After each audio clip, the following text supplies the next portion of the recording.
Hello and welcome to The Greatest Adventure, episode 3-2-21.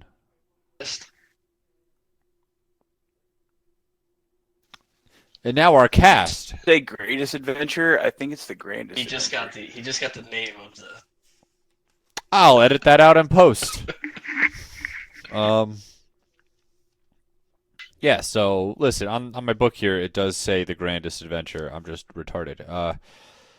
Can It's the martinis. It's the martinis. I really have. Kirsten said it too. I gotta stop drinking the martinis because they're getting me too sauced. But uh, I kind of like getting lost in the sauce. There you go. You guys know what I'm talking about. Oh yeah. All right. So, welcome. Hope everybody's doing okay this evening.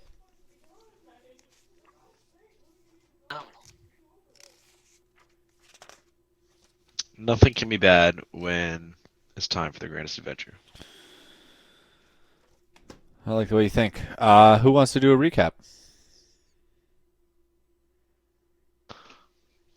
We chased, we entered, we ignited, we discovered, we left.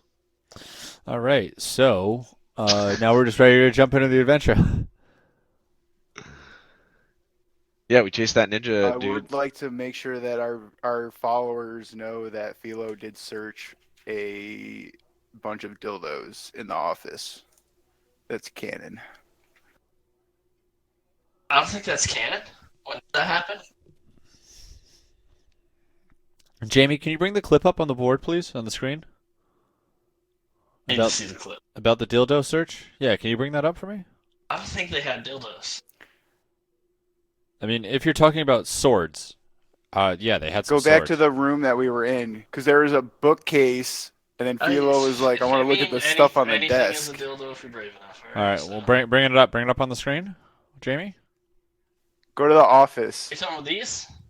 Yep, that's it. The dildos right there. He does have the dildos on the table in the office, but they burned in the fire, so. True. They were all too small, so Philo didn't. Just want to make sure we know they were searched and there were no additional clues found. Question: what's your fun fact about the stilts in the hurricane-prone areas? Was that something in relation to a conversation you were having?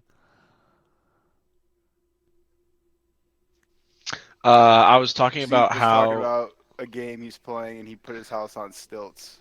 yeah, and in Oh, nice. Valheim, you have to have you have to have a fire in order to be able to sleep, and I built a fire.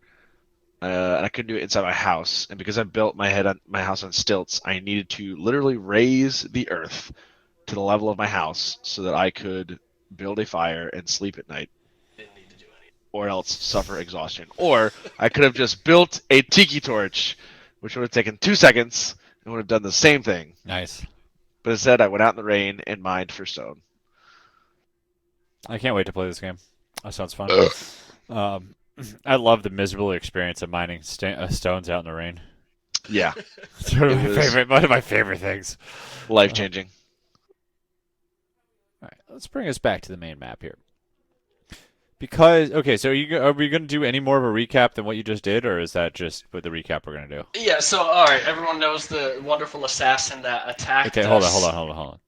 Ryan, are you going to do a recap? I'm gonna do it right. All right, so I'm going to sit back. I'm going to turn my mic off for a few minutes and do some stuff while you do the recap. Okay? Word. Okay. Cool. All right.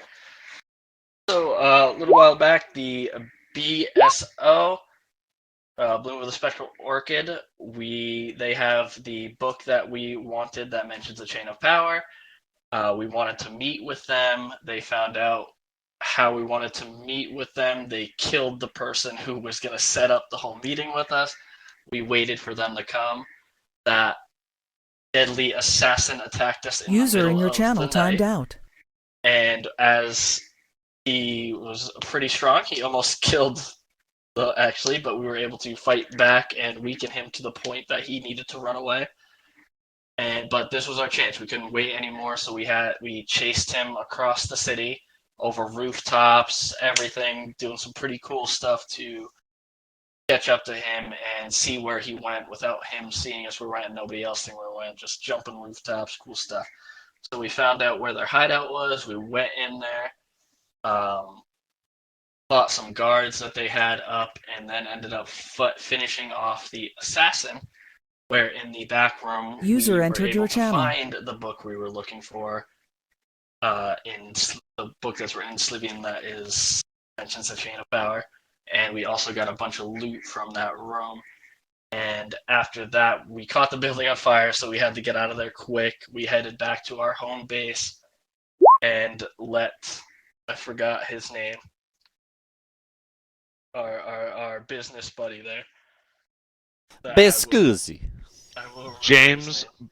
Franco James Franco. Biscusi. Yep, James Franco. Yeah, Jimmy Franco, guys. We let him know what happened, how we stole from the BSO. He was pleased that we just did anything to hurt the BSO. We told him we pretty much need to leave town and to take care of the business while we're away. And so we're pretty much left off at the point of where we want to go when we get out of here, because we have to get out of here because we do expect that there's more members of the BSO, and they're probably not going to be too happy knowing their base is on fire. And they obviously know the assassin was probably coming to us tonight, so they're going to look for us first thing. Would be our assumption. Out of here. Right. That's a healthy assumption. I will say that. That is probably wise to get the fuck out of town. So yeah, does anyone else want to put any more input in before we start getting this show on the road?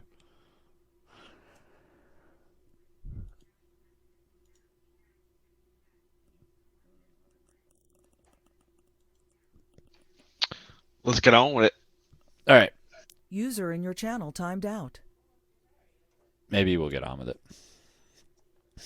We'll see how Garrett's doing. Struggling. This is going to be a Garrett-centric episode. Believe it or not. User entered your channel. But don't let him know that. Garrett, are you User there? disconnected from your channel. Is it going to be there? Yeah. We are experiencing technical difficulties. Right? Please hold while the grandest adventure continues after the moment. Bong da da da da. Da da da da da da.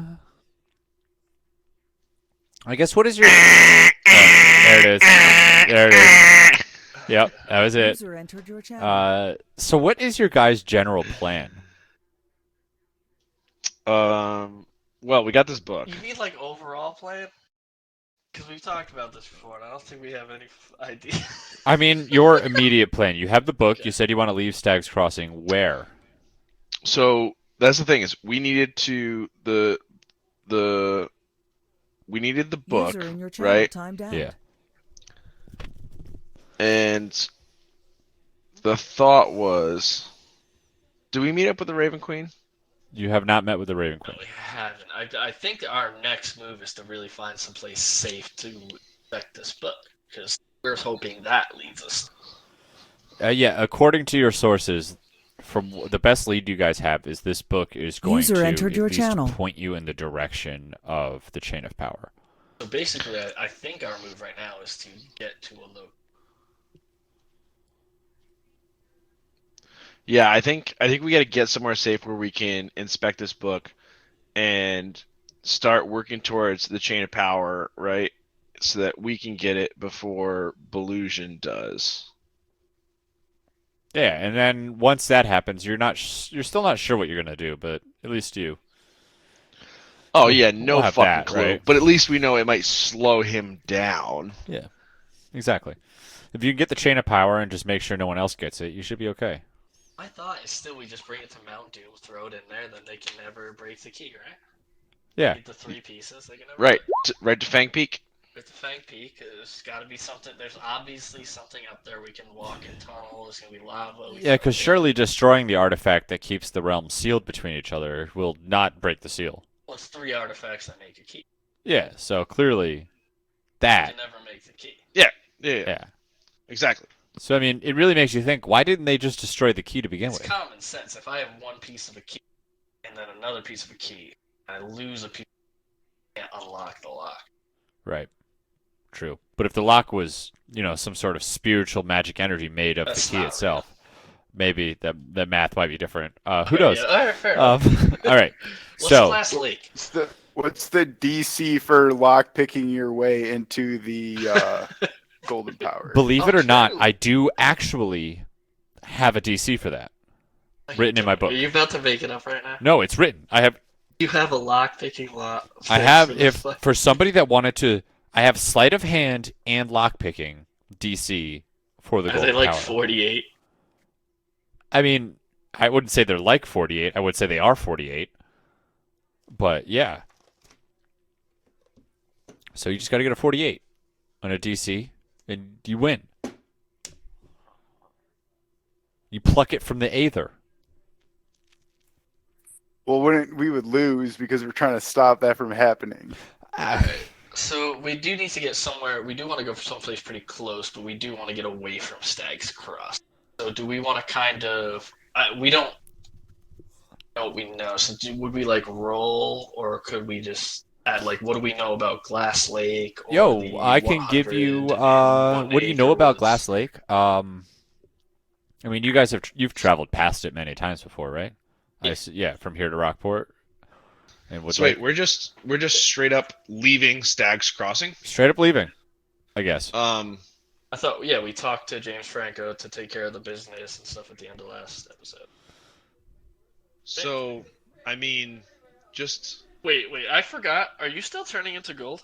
yeah. So if we Oh. can go see that Samuel Hightower guy before we leave Stag's Crossing, that would be great. I just heard in the tone of your voice and just remembered. Yeah. You're literally turning into gold. Yeah, I would say your big toe is completely gold, and it's slowly starting to creep up the rest of your foot. I'm sure you'll be able to make it through the camp. So yeah. So I would like to go to the Church of Baylor and see Paylor. Baylor P. and P as in Paylor. Paylor and see Samuel Hightower. So, okay, are you all going to this church? Or is it like you know? Yeah. Because obviously my character didn't forget that you're turning into gold, and my character does want to help you. So yes, I'm coming with you. I just, as a player, forgot that you're turning into gold. Philo would never forget. I- Riot is a piece of shit. Yes. I imagine the way this goes down is once this is all done, you guys are trying to leave. Torric's just like, so if we could just make a quick pit stop, and then yanks his shoe off to show the other two. Oh yeah, because you haven't told them about it. Yeah. Oh So, yeah, that's right. Yeah. What the hell is on your foot, man? Holy shit! I mean, Mark, what I- is that? I think we should beat feet, but I'll be a lot faster if I'm not gold. So if we could go to the Church of Paylor, What do you that want would gold? be- What is happening to you? let's just. I will explain once we get to the Church of Paylor. I mean, can you feel your toe? Nope. Okay, have you tried? I mean, do you think your toe is completely gold all the way through? I'm thinking it looks that way. Yeah, you got to watch out for the Church of Paylor. They're gonna probably have you knock that toe off just to pay for your treatment. Torric, how long do you think it's going to take you whole foot to turn gold? We do not have time for this. Well, is that even happening? Do you expect more? Like, I have a healing potion. Will that help? This has been progressing. It's just your pretty- toe. You can run with a golden toe. Craig, how long ago did this start? When did you first start? When did you first use the mithril mint? It was prior to our encounter, like once all of our preparations were made. So I feel like I could probably be like, it wasn't like this 24 hours ago. I'd say a week, maybe a little less. Okay. It wasn't like this time last week. When did it start? Why is this happening to you? Yeah, what'd you User in do? your Did channel you timed out. did you fuck a golden dragon or something? I heard that's what happens when you fuck them. Yeah. Right after I got done with your mom. My mom's a golden dragon? Work. Listen, Church of Paler, let's go. I'll explain later. Okay. I mean, are you in? Is this supposed? What's happening? Is this gonna spread? Is that why we need to go there? It is going to spread. It's because I used the mithril mint. That's the cost. I made gold. Foot Well, I turned don't into gold. remember him telling us anything. Yeah, that's what he didn't tell us. What a douche. Okay, yeah, let's go get this looked at. We need to hurry because we need to get out of here as soon as possible. Can we say this is a short rest?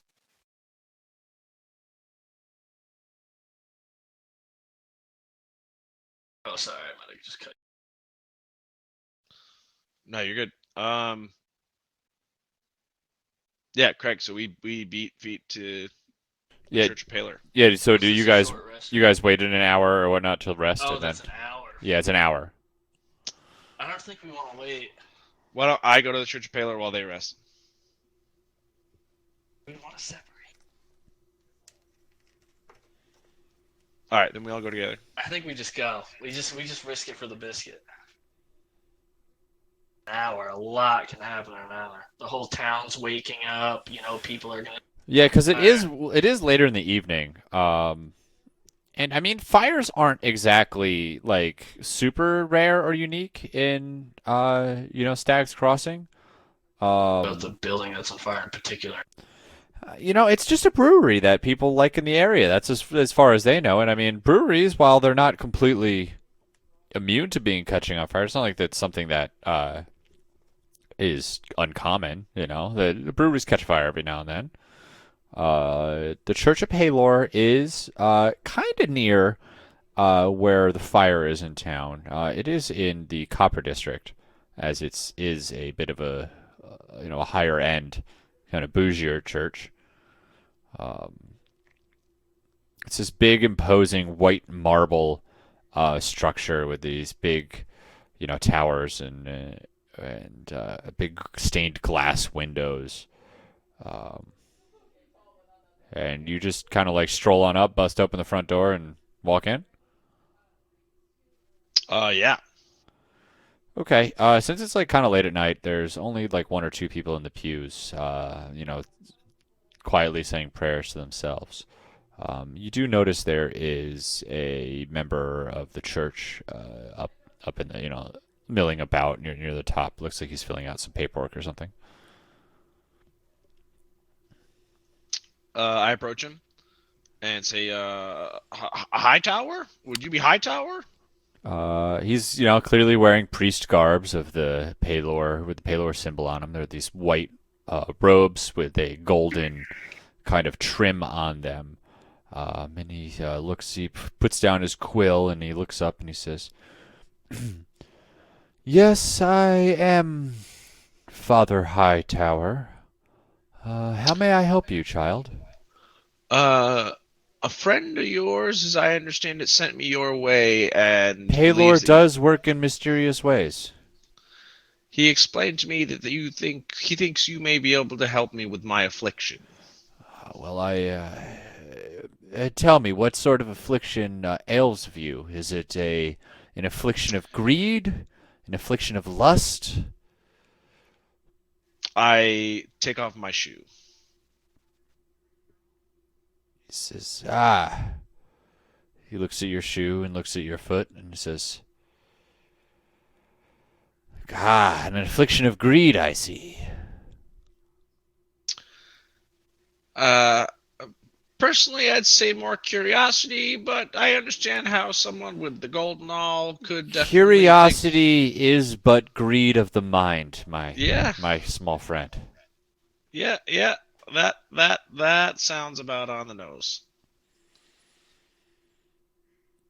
So, well, that looks to be quite unfortunate. Rancor Vox sent me your way. Said He Said is an old friend of the churches. He is very, very good friend of the churches. Sure. He was never mind. I say to the priest, he said you owed him a favor, and if you would help me cure me of this affliction, that you would be even. And you As should soon as you consider your say that, debts his eyes paid. get really narrow, and he says, "Are you sure he said that, or are you just fucking with me?" No, that's what he said. He said you would know exactly what he meant about, and said that you could consider yourselves even. Did he And tell you anything about this payment that I owe him, or this favor that I owe him?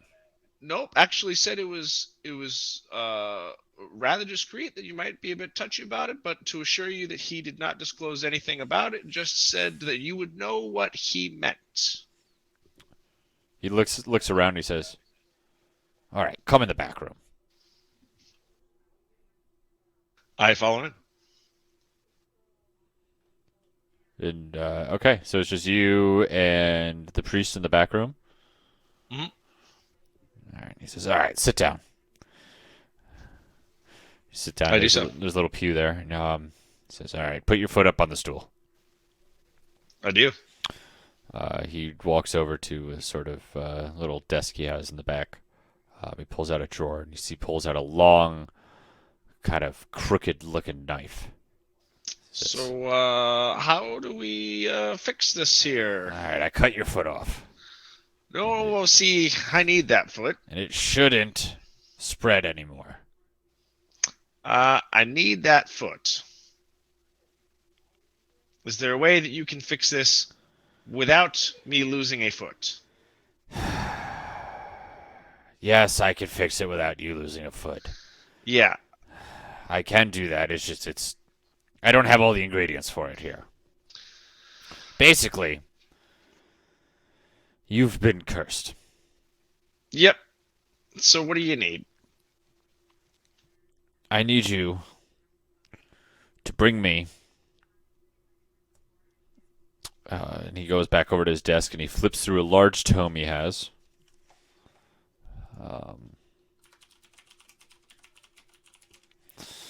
And he's flipping through a large tome. It says, "All right. I am going to need 2 ingredients in order to perform this spell. I can perform it. It is a spell of greater restoration. I do not, however, have all of the things needed to perform it. The things you will need to gather from me. I will need dust of 1 diamond worth at least 100 gold pieces. And I need some farn's root."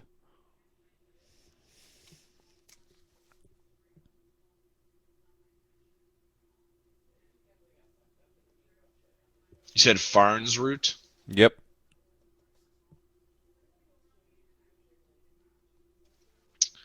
And can anybody cast this spell? I don't know. The greater restoration spell? Yeah. I mean, it takes a certain caliber of devout cleric in order to be able to cast it. Roll an Arcana check.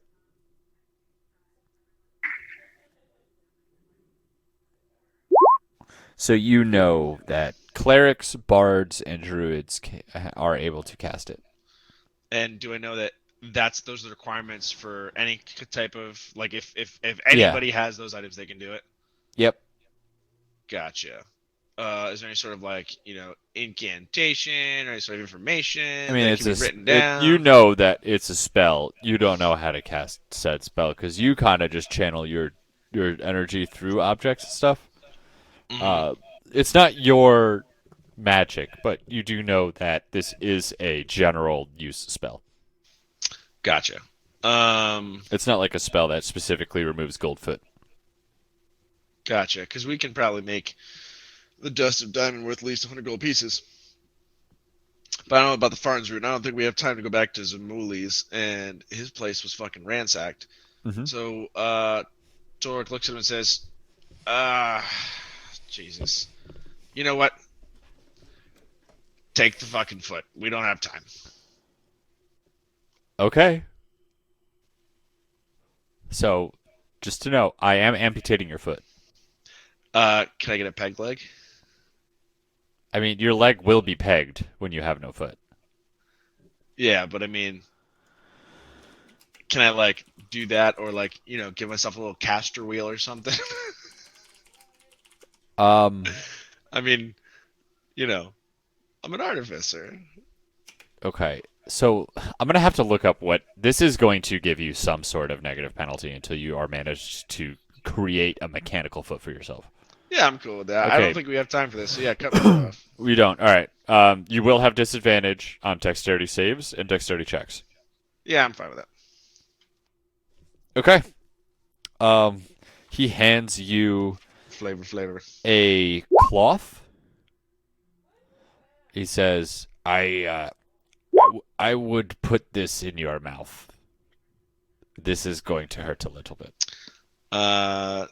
Torric pulls out a bottle of Rock Gnome gin, takes a slug, and hands the bottle to Samuel Hightower. Samuel takes a swig and he says, Paylor loves the booze. Hands it back.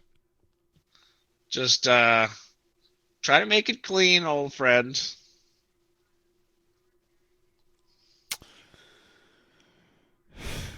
He removes your foot, Torric. Yeah, fuck yeah. It falls with a clunk to the ground.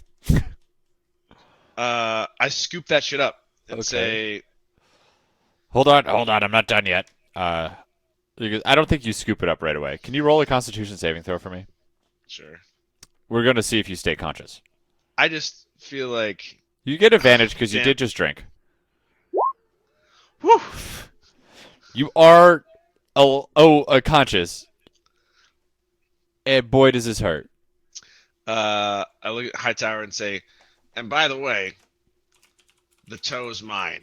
I'm at least selling that shit for some gold. You can do what you want with your extremity.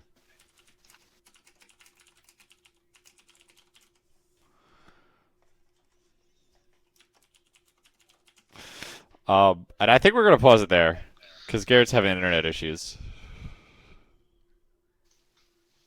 I take another Just got swig your and foot cut off. I take another swig and tell him to dress me up. Yeah, And I just so got my foot cut off. he cauterizes your wound. Wait, am I here? I can't. No, you weren't in the back room. You were just in the church. You're just chilling. And so, like, all of a sudden you hear a, ow! Maybe, I don't know. Do I hear that or not? Torric, did you yell out? Because you didn't say that. He goes, oh, Jiminy Jesus Christ, fucking a cornhole. Do I hear that? Yep. I Yeah. barge through the back door. You see, Oh wait, we're pausing. after this, where, Garrett says give him 5 because his router's being fucking dumb.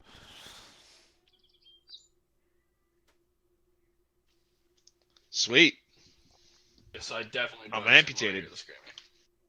Yeah, you definitely came in and you saw his foot amputated on the ground. You want to keep going or wait? Let's wait. I mean, honestly, I didn't really have much more for this scene. No, I mean I'm just gonna. I was. Alright, I mean it doesn't really matter. It wasn't gonna be any fucking story-driven thing. I was just gonna like. I walk in with there's a guy with a knife cutting my party member's foot off. Oh, his foot's I'm cut gonna off. be like- His I'm foot's gonna gone be like- already. I'll be like, "What are you doing?" And I'm gonna like probably grab the guy by the neck or something, and then I would imagine Torric would say something to tell me what. Because I don't know what's going on. I just found out the guy had a gold toe, and now his foot's getting cut off. Listen, everything happens so fast. Yeah, Torric, that's- your toe is worth 25 gold pieces. Hell yeah. You have to find somebody to buy it. You also said you wanted to sell your toe for gold, which. I mean, is that gold I guess? coin, maybe? It's already gold, right? Well, you can. Well, yeah, here's- you don't have here's the to thing. sell it. You can just mint it. No. Keep that, See, though. here's I the would thing. not sell that 25 gold, dude. I'd keep that though. That's what I'm saying. Is that it's not just any That could be a gold. chain around your neck. You could This wear that is- skull around your neck. This is a golden rock gnome I'll be toe. right back, How many I'll golden rock gnome toes are there out there in the world? And for all you know, the whole foot might turn into gold completely. Yeah, if I just cut off the foot, it might continue to grow, right? Yeah. It might continue to crystallize.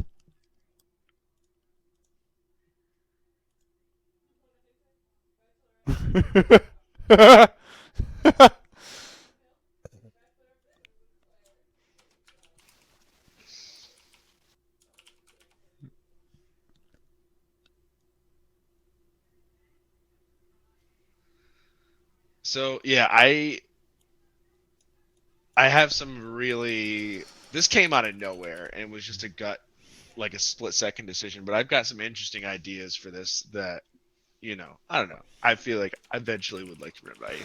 Oh yeah, we could figure out how what or what not happens to your foot. I feel like a little caster wheel would be funny. Functionally, like a claw that also is like a grapple hook would be funny, because then I would just and then be hung from my foot. You just put your leg up and User joined your shoots channel. out and fucking grapples onto the fucking wall. Garrett, Yeah. how you doing, buddy?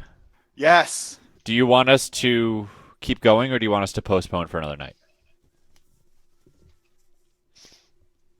I should be over the hump for terrible internet. You think I'd so? like to play. Okay, because I'm always down to if you wanted to reschedule or something or come down and figure it out. I'm always down. I just want you to be able to actually play with us. It's not like a guarantee that I have better service then, though. Well, if you came to my house, it would be.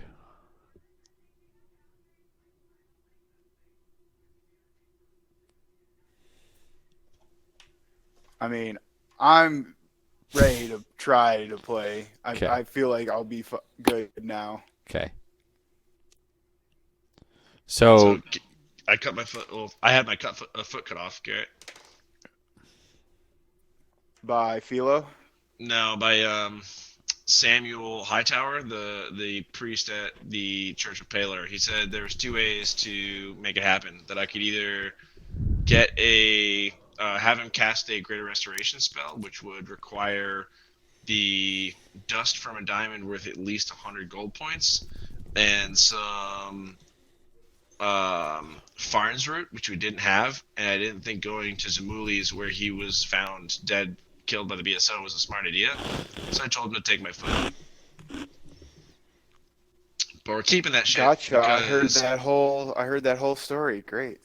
That's it's got to be one of a kind. It's a collector's item at this point. We can get way more than 25 gold for it. So I'm hoping the whole foot turns gold. That would be dope. yeah, then it'd be worth at least 100 gold. Yeah, I'm also wondering that if What I if you use. sewed it onto a dead body? Would that body turn gold as well? Oh fuck! That's I gave you guys a And terrible.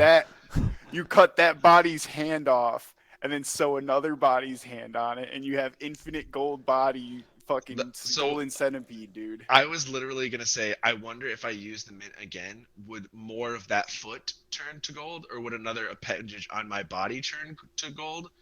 But you took it to this whole nother beautiful level of just growing like gold human statues out of this one Yeah, it's seed. like a gold fungus. Yeah. Well, fungus make sure you among don't us. drop the foot and it touches the earth, and then the whole earth turns to gold. It's the Midas touch. Or we could start with that. Yeah, let's turn the earth to gold and sell it. I love gold. We'll ruin the gold market and make the most valuable commodity pants. Everyone start buying pants. So yeah, See, what we could do is give that mint to a bunch of goblins. Go back to the goblin way later on. Get them all when they're gold. Just a Sell bunch of goblin statues. bunch of goblin gold statues. They're stupid. They'll do it. But so if we buy all of the pants, and everyone will be left with shorts and there'll be a short squeeze. Get Hey. out. I build one of those little spider guys and ride him out of the church to the other two and say, "All right, let's get the fuck out of this city." Okay. So where are you guys going? And how are you guys getting out of the city? The capital. They'll I never don't think think to we're look for us going to there. the capital. Well, you were about to tell us about Glass Lake, right? Oh, that is right. I was going to do that. So I would probably say you, Philo, know the most about it. And no one has been able to visit it for a really, really, really long time. No one knows what it's like there. You used to be able Do to I know visit it. like nobody goes there? Like you could try, like you know that people have tried to go there and just can't.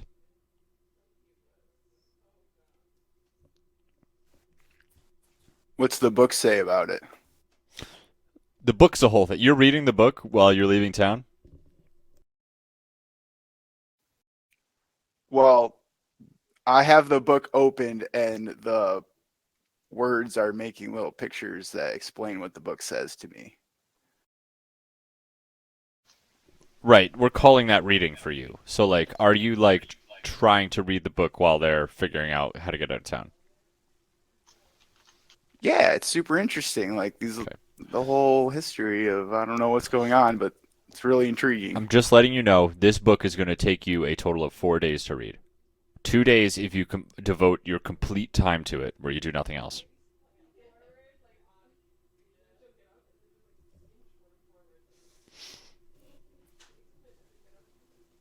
Yeah, but I thought I could comprehend it already. Well, I guess that's fair. I guess yeah, the book's probably not. Book's probably in my backpack satchel Okay. thing. What do we know about the 101 Acre Woods? They call it the 101 Acre Woods because there's 101 things that could kill you in there. Okay. What about Stonehenge? Stonehenge?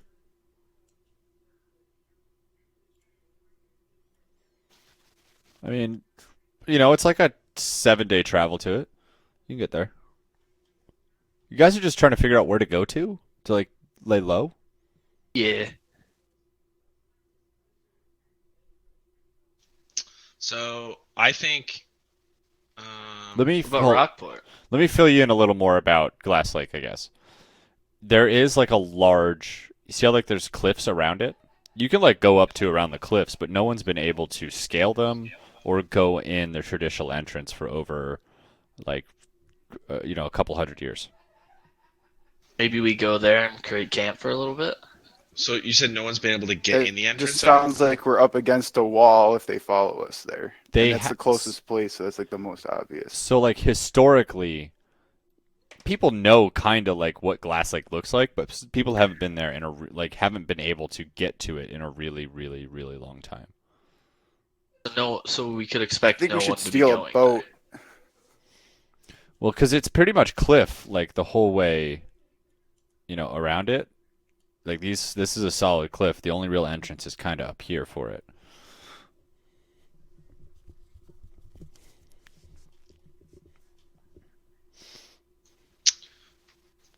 Um.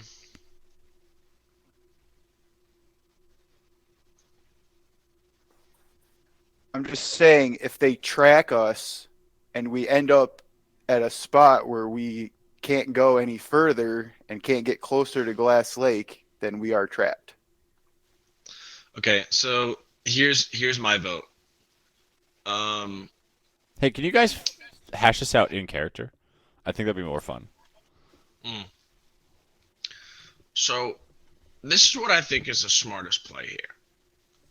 I think that we head east towards the capital, then hop on the river and head west, past the lake, down the river towards Kalimdor, and then head around the west side of the cliffs that surround Glass Lake. Get out there far enough. We're not, and we can maybe make some camp. And if they track us, they'll track us towards the capital, and we'll have headed in the opposite direction. The river to the west flows east.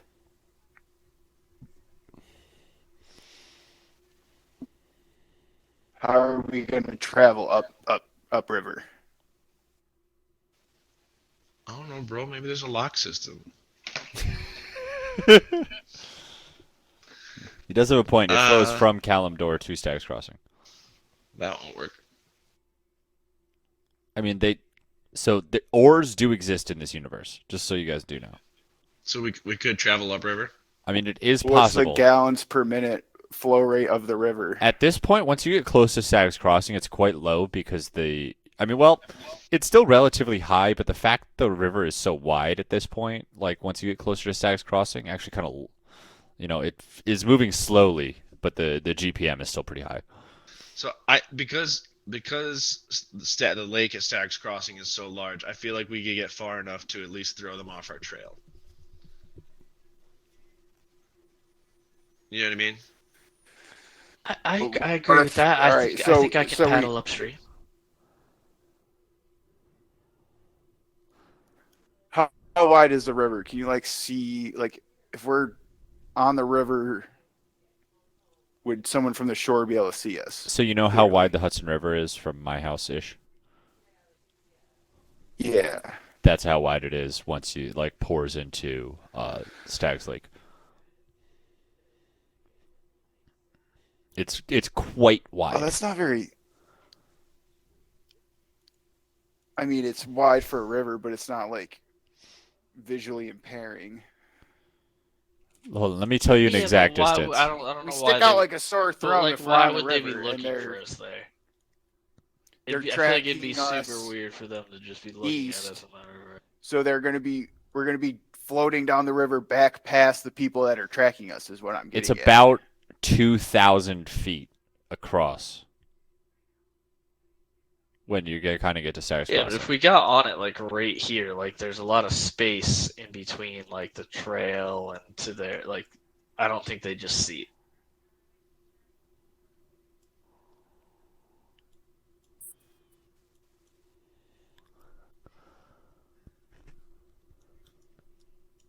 My only other choice Who are we between that worried would about be to chasing head us? towards the opening to Glass Lake. We know nobody goes there anymore. Why would they expect us to go somewhere nobody can go?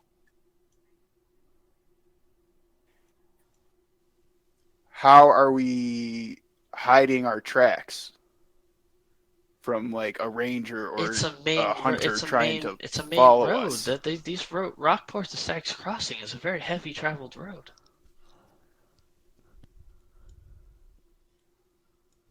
Well, who are we running? Who are we actually running from? We don't know. We're our only The expectation BSO, is Okay, that there's all right, let's more start than one there. is that the BSO Let's start. is more than one person. It's hard for me to think that the BSO was Why just don't that we- one guy.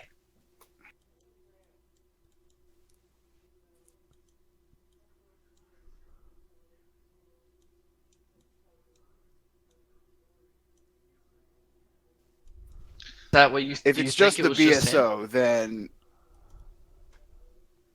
I think the impact of the BSO will dwindle greatly once we leave Stag's Crossing. So I don't think it matters when we go. If we go fast enough, they're not going to track us to the end of the world. But what if we don't go? I mean, we built our base out for unexpected guests. What if we wait this out at our base and just read the book there. I think that's the first place they're gonna look for us. But we're Personally. ready for it, right? I'm the only one that can read the book, and I just learned how to read. So it's going to take me like a couple of days to get through this one. I don't know if sticking close is the best idea for that long a time. So where do you think we should go?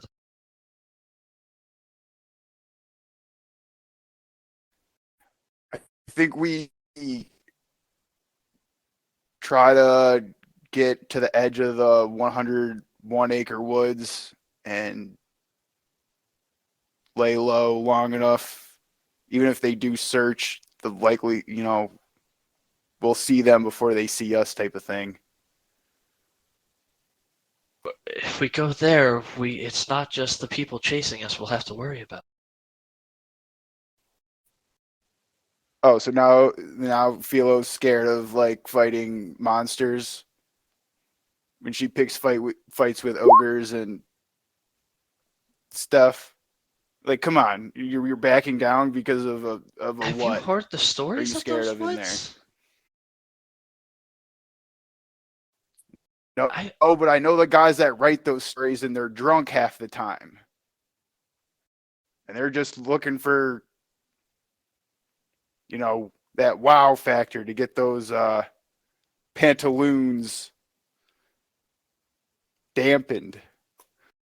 All right, we might want to do something maybe before we get there. I'm not in the greatest condition, and Torric just lost a foot.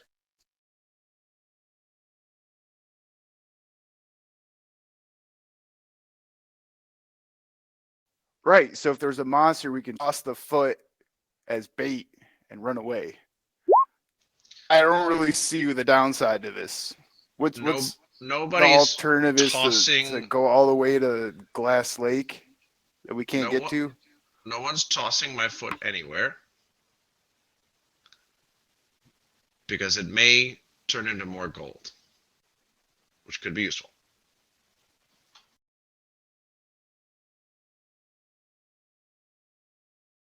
I can travel fine. Let's get somewhere. Let's read the book.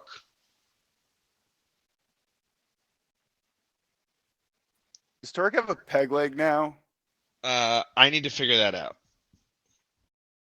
He has a Greg stump. and I are gonna, He has a Greg and I are stump gonna figure right that out. now. I have a He's stump. yeah. We gotta shove something in that stump so he's level. We will figure that out later. He Let's just get has the one of book those read. things you put on the bottom of your couches, that kind of make it so they slide and don't scratch up your wood floors.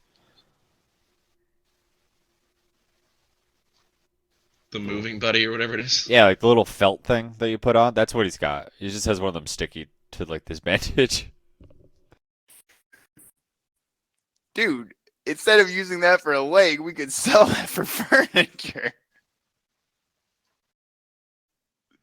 Sorry, way off base. Let's where were we last serious about this? I don't know if we've ever been I think we serious have about this. 3 different options. We're talking about now the 101 acre woods, the entrance to Glass Lake, and heading east, getting on the river, and then heading west.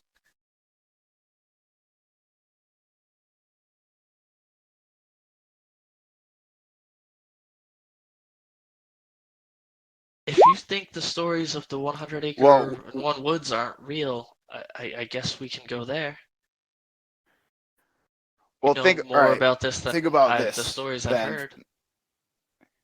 I don't want to be the one, telling everyone where to go. All I'm saying is that it gets us off the main road quicker, and if we stay on the main road, the possible BSO following us is not our only concern, seeing as we're, fugitives from the government.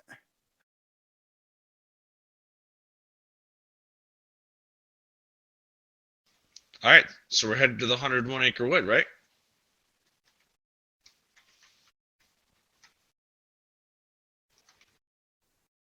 Is that what we're settling on? Yeah, I guess if the stories are true, at least it'll deter people from going there.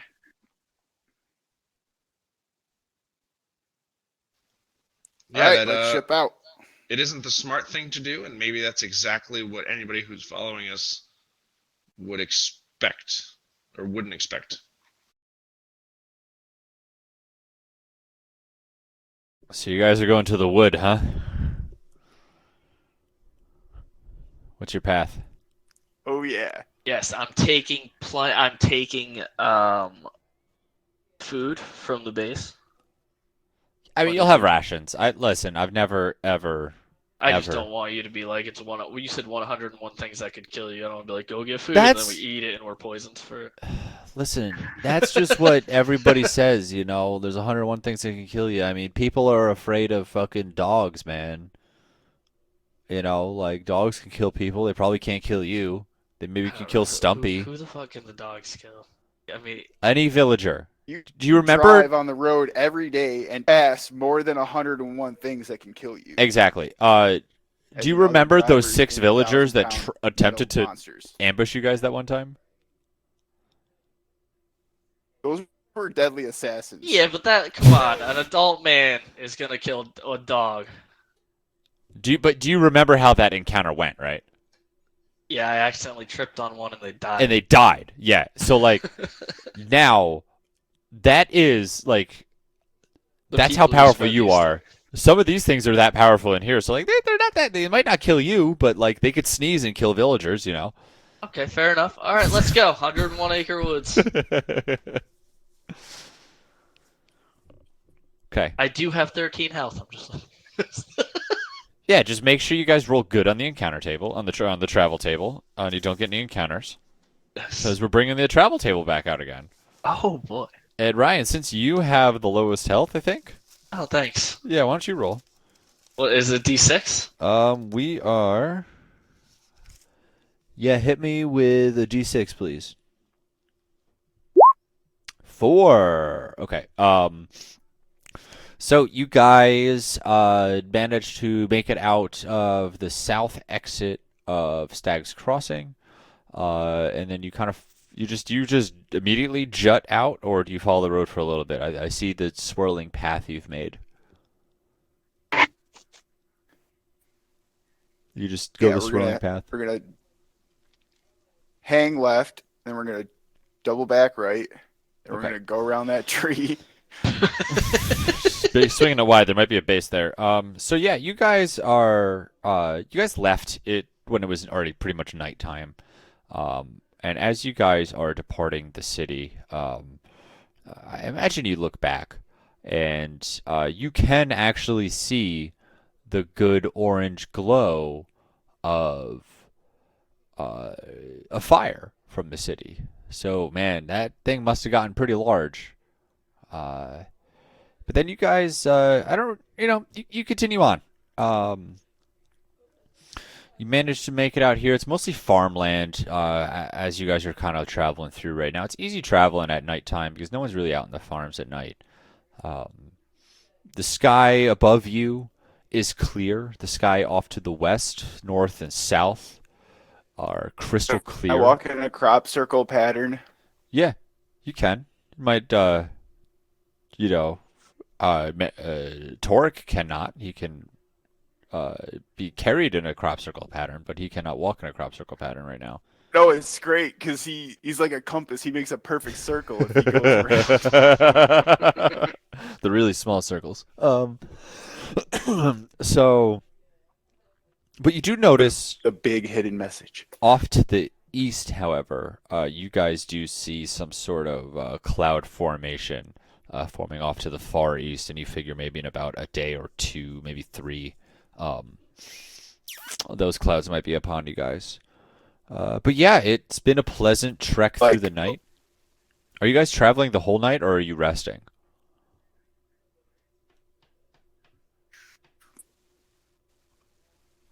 Nah, we taking a nap. Where are you taking the nap? Because you could travel about, was it 24 miles in 12 hours? How far are you guys traveling? That's not the route we want. Right?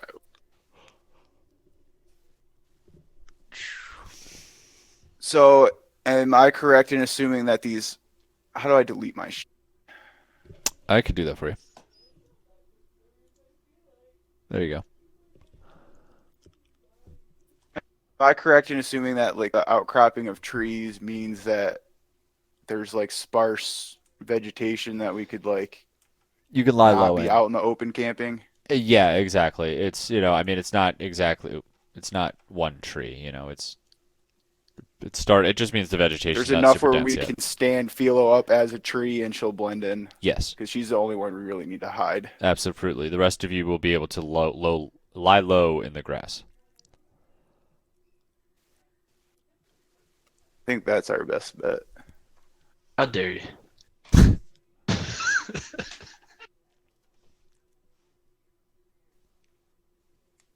Hey, you're large and in charge.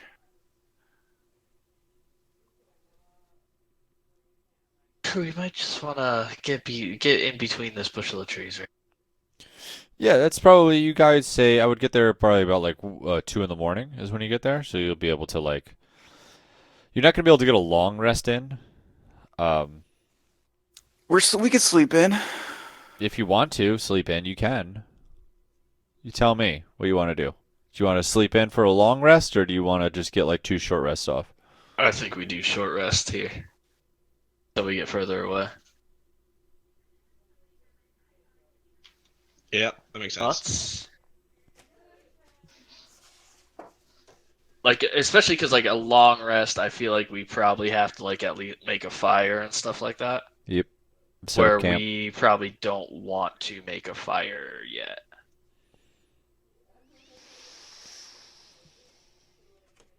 Agreed? Yeah, agreed. Alright, so short rest, so I can roll hit die. Yeah, wait. What, Garrett? What are you saying? You want to do a long rest and make a fire Let me here? let me. Let me just check one thing. I had the wrong character sheet up.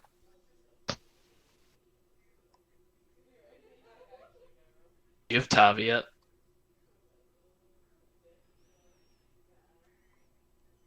Don't know.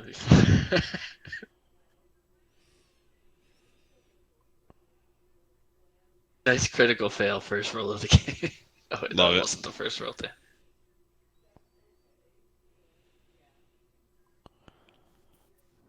Yeah, we're doing short rests. But I have Song of Healing, so you get extra something on your hit die. Extra what?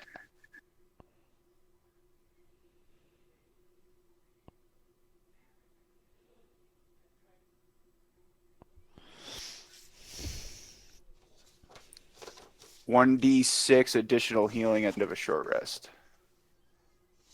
Per hit die or just one? No, just per. All right. Everyone in my party gets a d6. If you don't roll a hit die, you still get it. So do I get a D6 just by being here?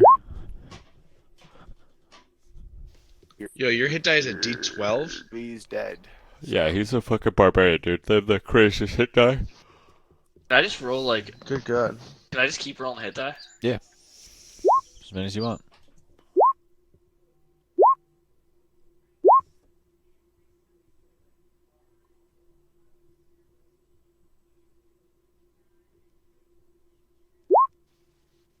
Hey. Is it You know where 1d6 hit dice per are hit? on Dungeon Master Vault? Garrett, is it a d6 per hit die? Or is it once? It's just after the short rest, you get an extra d6. Got it. Okay, I'm good chilling there.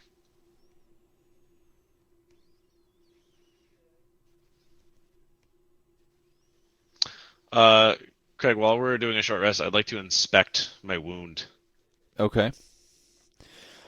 How does Roll it an look? inspection. Check. Investigation? Yep, that's what I meant. 16. Okay, it is definitely a wound. It is cut. Your foot. Hey, he was an expert amputeer. It's a nice clean cut. Nothing's turning gold. Nothing is turning gold. Nothing has lost feeling yet. Gotcha. It hurts a fuck ton. What about the amputated foot? It is still turning to gold. Is it turning more gold? Yes, the gold is continuing to spread. Do you plan on rebandaging that? Yes. I don't know if this will help or not or whatever, but I have heal root extract. Can we mash up the heal root extract and put it under his bandage? I mean, you can if you'd I like. have something too. I don't know what else I'm gonna use the fucking heal root extract for. I have midnight Feel like tears. it'll That'll help, right? Yeah, pour that right in. What do the midnight tears do? Isn't that like a fucking poison? I'm pretty sure that's a poison. That was like a $1,500 vial of, or 1,500 gold piece vial of fucking deadly poison. All right, I'm gonna mash these up and say, here, Tor, put this on your wound under your bandage. Yeah, fucking 96 poison damage and I failed to save you, dingus. Yeah, no thank you.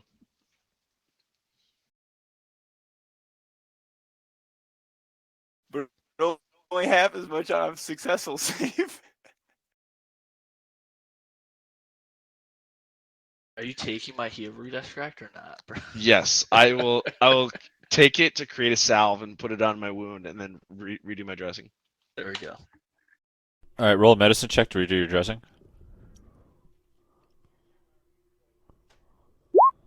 Oh yeah. You get advantage from that healing salve. Yeah, okay. Your bandage is just as good as it's not as good as it was rolled it before because that cleric was fucking baller at medicine checks. So it's a little less than that, but it's still amicable. Oh, you shouldn't leave something bandaged like that for long anyway. It needs to be changed. Yep. How do I delete a fucking slot on my character sheet? That's a good question. Like I unchecked it, and now there's just a blank space there. Can I just delete it? There will be a blank space forever. Forever, right? Yeah, it's in case you want to add something new, and then once you add the new thing, there'll be just another blank. It's just there forever. Okay. Yeah.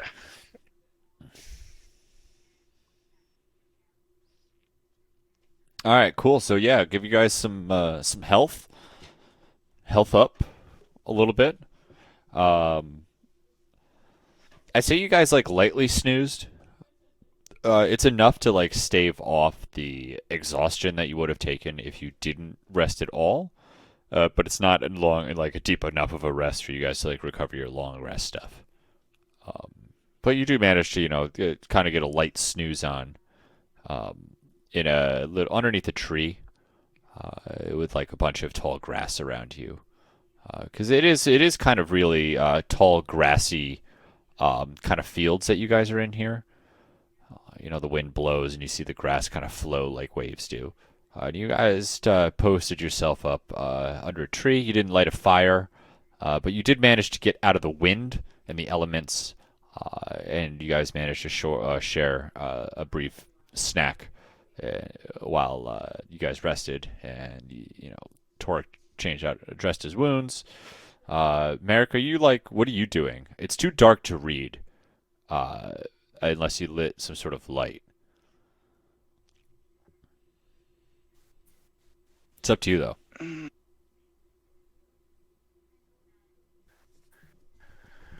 Nah, power nap. Cool. Because, I don't want that exhaustion, bro. I mean, you're already resting, so I wasn't going to give you exhaustion.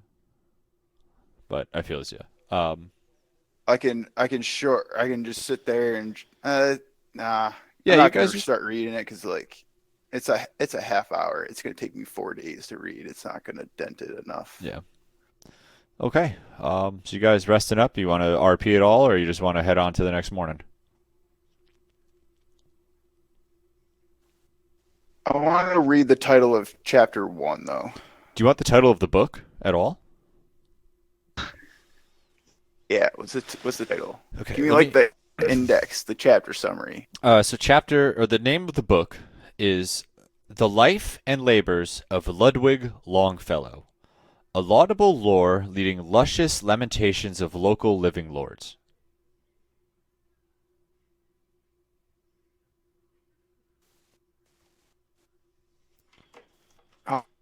Did it take you to come up with that one?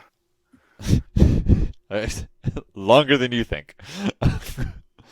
I'll type it out for you. Please do that. Can I ask an inventory question real quick? Of course you can. Is there a stat you can give me for those fucking ivory claw things I have? Oh, stat. What do you mean? Like I have the fucking brass claw knuckles. So I can add it to my thing. What the fuck are you talking about? Remember I had the guy make me the fucking... I used my fucking 20 ivory claws, so he made me the Oh. fucking ivory claw things, and I gave him the rest of those. Yes. Hold on. I gave him way too much to make me those Way things, too much. Because apparently those were worth way more than I thought they were. They were, but these things happen. Yeah, let me. Listen, at least I got the fucking things out of it. I don't know. Page Fuck it, dude. 81. I Page still 81. have some of them. Yeah, so they'll add on to your unarmed attack if you Okay. equip them. You will be proficient with them, so basically you'll be able to add your proficiency bonuses to your unarmed attacks. Damage is going to be 1d6 plus 4 piercing damage. Okay. Nice. And I'm proficient. Yes, you have proficiency. Thank you, sir. You're welcome.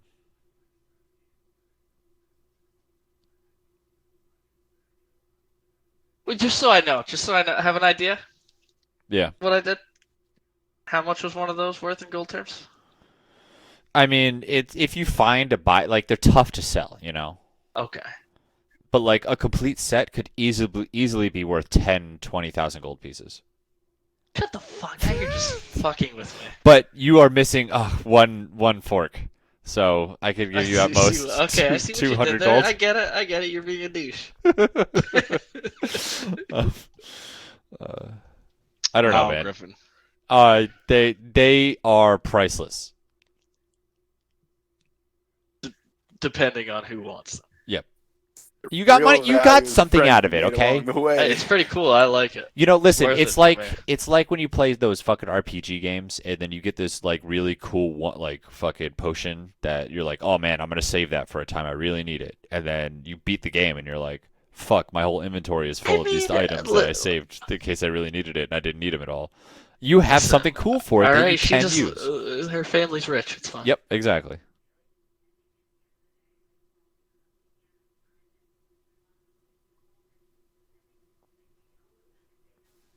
Philo's family's rich. I always thought she was like a rural woodworker. They are like the only source to the most expensive wood in the world. Yep. Yeah, they're like Oh, so you're like Philo's like a prep school chick. it's like you wouldn't expect Coming Mitch out here Brower thinking to she come knows from a what's rich up in the family, real but world. like They're like He the does. richest. They're like the richest farm. yep. Yeah, she's a farmer, but she got that good money. Man, I wish I'd known this the whole campaign. I would have been making fun of Philo for being a rich chick. Well, we still got the rest of the campaign to go, so. All right, so you got that title down? That one did take me a little while to figure out. I will not lie. I do love it though. It's not what I expected the name of the book to be. I'll tell you that. Oh, wait. You're gonna get a good kick out of it once you figure out what this book's actually about. Oh. Whew. So is it in the next morning? A new dawn arises. The sun rises from the north over the beautiful mountains. Actually, I don't know where the sun rises from. A short rest was only like an hour. I mean, it's like we're playing flavor. You know, we're playing a little flavorful here. You know, you had a longer rest than a short rest.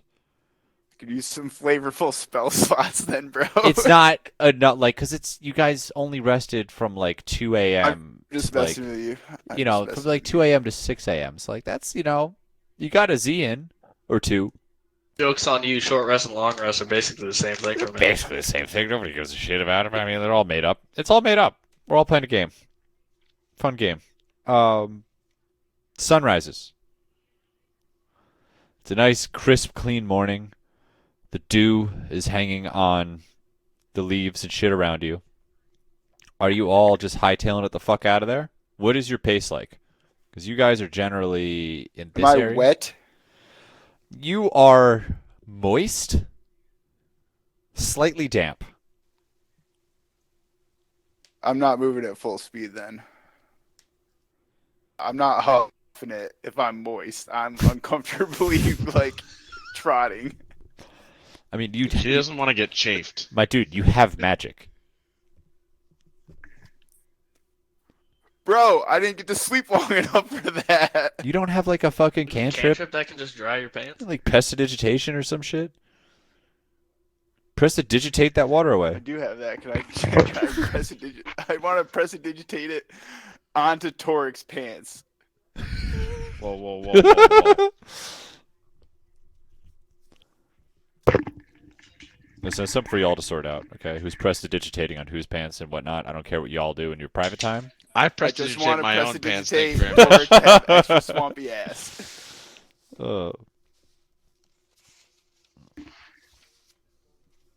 Okay. My pants are fine. You guys better not prestidigitate fucking anything on me. They're gonna be covered in blood or shit or mud or something soon enough. That's so- usually how it works. Yeah. We know that the book is called The Life and Labors of Ludwig Longfellow, a laudable lore leading luscious lamentations of local living lords. And so it's written in a language that only Garrett can understand? It is written in Slivian. Damn. It's gonna take him 4 days to fucking read the book. If 4 days, I said it would take 2 days if that's all he did. Like, but you guys can't be like moving. You got to like plant ass, dig in, protect his motherfucking ass, and he could do it in 2 days. But like, if you're like traveling around, keep a watch, fucking around, it's gonna take 4 days.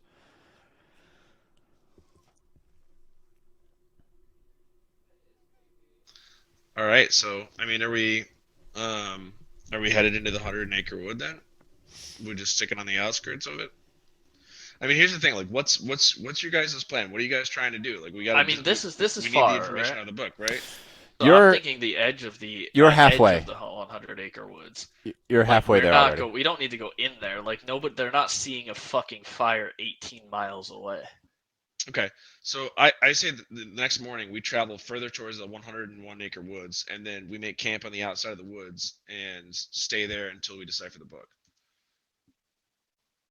Or Right, at like least how find long the can a reference fire? to How the- far can a fire be the seen? chain from? of power? How far can a fire be seen from? Like, there's Depends It's how gotta be, fucking like- flat it is and how dark it is, dude. Up to 30 miles away. How big's the fire? Like, What? On a dark night, you can see a candle flame flickering up to 30 miles away. what? right, but that's perfectly flat terrain. Like, if we True, go there's no way behind this is a perfectly couple of flat. trees, like there's nothing. All right, so can we want to get somewhere probably where we can't see Stag's Crossing, and then as soon as we can't see Stag's Crossing, obviously, this is if we can't see them, they can't see us, right? That's not how it works. Is the fire still burning in the morning? You guys did it never. spread to You the guys city? never Can we lit. see? We Oh, didn't light a fire. the fire at Stag's Crossing. Yeah, you guys could still see it when you guys Yeah. camped. And then the next day, But when you we can woke see up. you can see the smoke from it. It's starting to thin Okay, out, so we but go until we can't see smoke.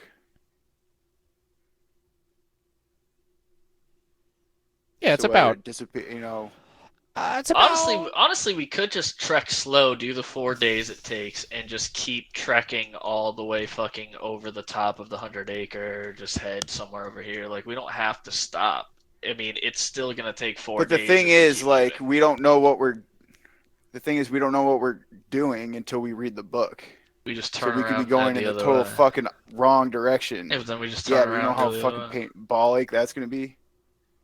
Fine. There'll be like a horde of monsters like that saw us walk through and like didn't attack us, but then now is Yeah, ready but for think us to about come what's on back the or left. something. Think about what's on the left side of the map when he tells it. It's most places we've already been. Like, are we going to go back to the fucking Sheridan Forest? Yeah, no way. You guys are definitely going someplace new from this book, right? It must be. Hashtag metagame. It's got to be somewhere on the right side of the map. I mean, if not, I'm not trying to mitigate. I just don't think. What if it fucking- tells us to I just don't think it fucking. I just don't Listen, think it fucking matters if we have to head to the left side again. are you okay? I have We just have long. Listen, We just have one- another session where one- it's travel the whole time. It's fun. one fucking question for you guys. Are you posting up or are you traveling?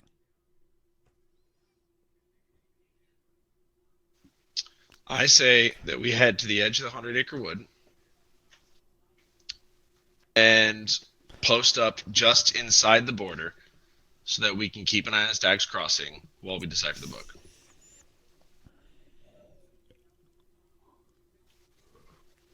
And while Merric is working, Philo and Torric can go on rounds looking for people that are following us. But we got to look both ways. We got to look at Stag's Crossing and at 100 Acre. Yeah, left and right before crossing the road. I'm with it. We should definitely. Is that what look you're all in every doing? direction. Yes, Yeah, I'm that's down. what we're doing. Ship it. Lock it in. Flip it and ship it, Craig. Let's go. All right, you're going to travel another half day to. I'm fine with being pampered. That means someone has to bring me my regimen of alcohol and snacks Yeah, so I can keep pace of reading. sounds about Yeah. right. All the alcohol. Uh, Do you think he'd let us have the fucking... Okay, you guys are going to travel half day to the edge of the 101 acre wood. Roll on the travel table, please.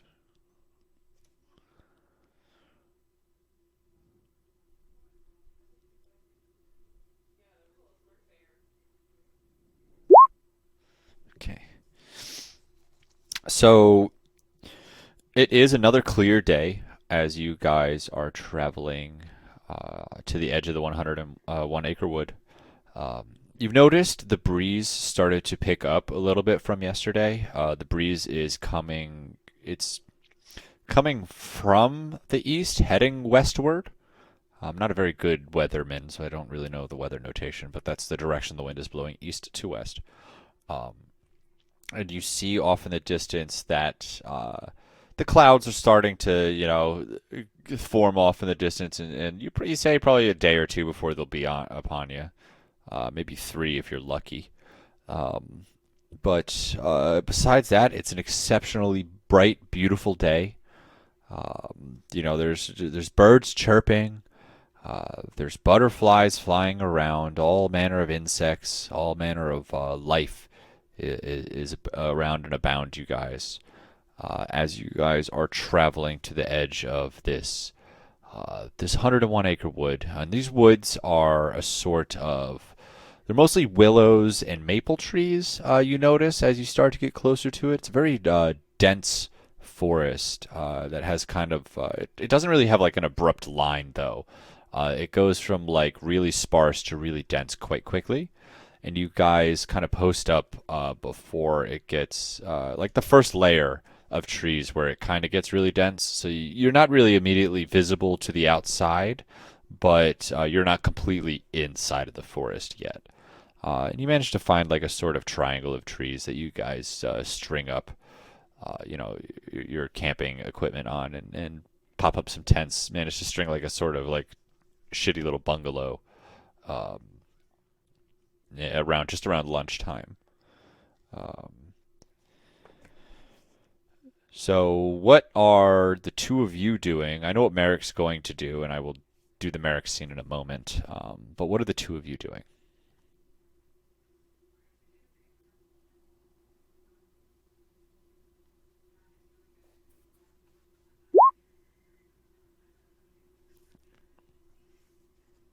Okay, you guys aren't doing anything. I am keeping an eye on the woods most of the time. Okay. What I would like to do is sort of as best as I can try to like take some rope and maybe use that as like a pulley to try to like get myself up in a tree and look out and just try to get an elevated perspective and see if there's any sort of scouts that have been coming towards the 101 Acre Woods trying to follow us. Okay. And also, I spent, just because, like, obviously staring at the woods for an entire day while he's reading is going to be boring as fuck. I spent a good amount of time with Samsara as she was, like, picking herbs and stuff like that. Mm-hmm. I'm also just looking to see if I see anything familiar to what she was picking, just to You grab it. see lots and lots of Farns root. Barnes root. Yep. God damn it. No, I'm fucking with you. He's gonna add it to you. Imagine, that'd be so good. I thought you It's should've done- everywhere. you It's all the should- you should've grass. fucking did it, dude. That would have been so. Look, we're like, no, really. Yeah, no, it's yeah. I couldn't resist. That one was too easy. Yeah, so you just kind of like rooting around, checking some shit out, seeing what you can find. Yeah. Okay. Something of note, Philo. I'm gonna pull you into a different channel for a second because I did forget to describe to you what happened last night. Wow. Oh, you didn't sleep, did you? No, it was a short rest. That's right. Okay, never mind. It didn't happen yet. Then. Yeah, you guys are a little tired. I mean, you didn't really sleep enough to dream. You just kind of like slept into like snoozing state. It's like you didn't really have enough to dream. So never mind. I take that back. That's gonna happen tonight. Whoops.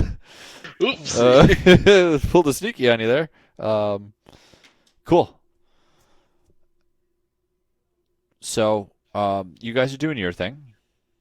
I do have a sort of thought as to how to address my foot. Okay.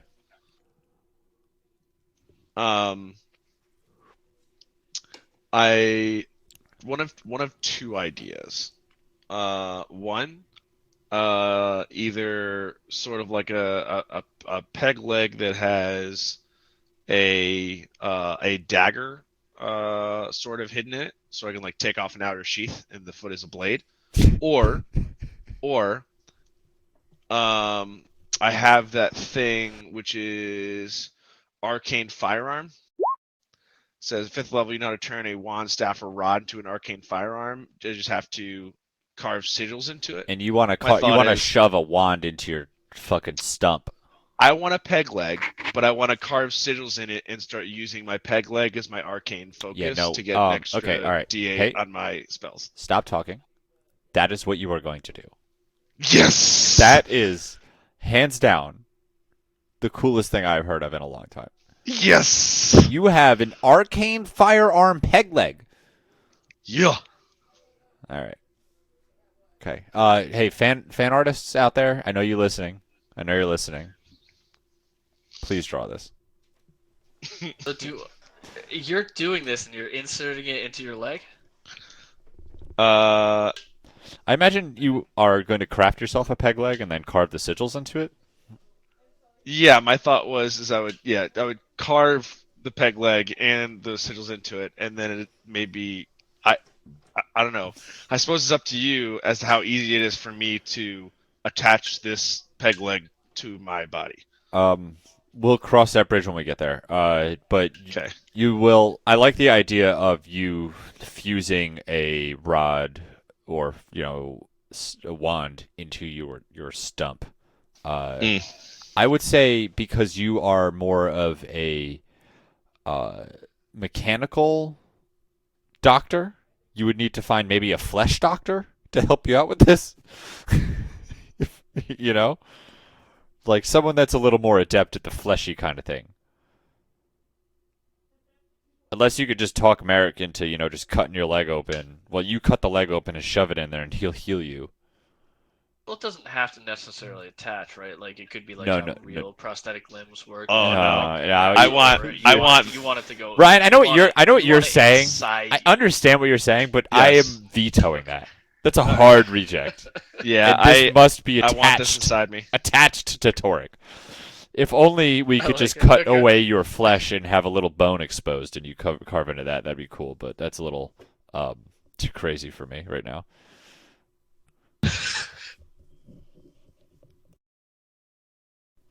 Okay, Merrick.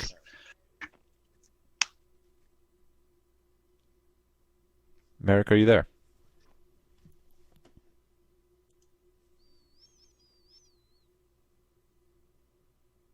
I think that was a yes. He's trying to send signals to me. I cannot hear him. Can you guys hear him? No. Type in the chat if you can hear me, Merrick.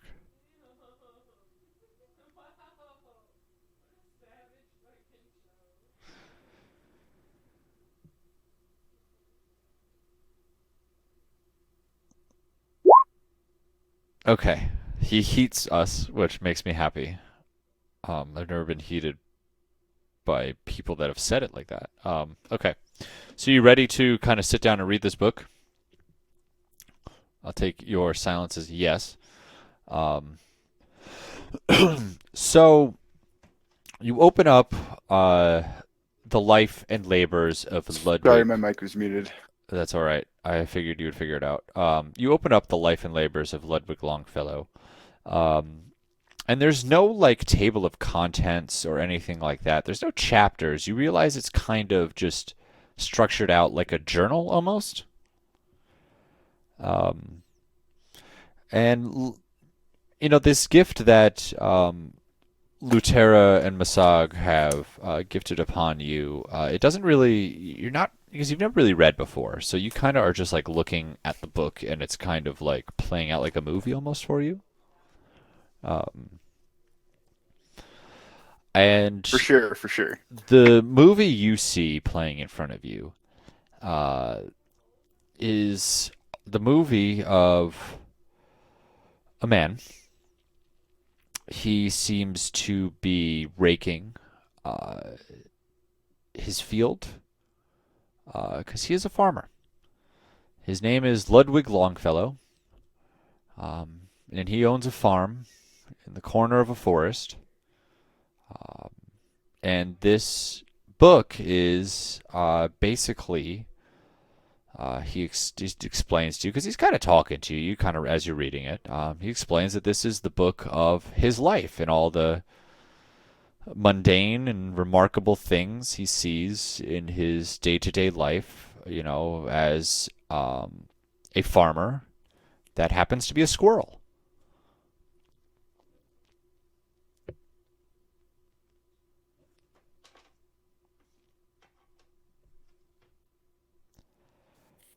So he's farming and he sees a squirrel.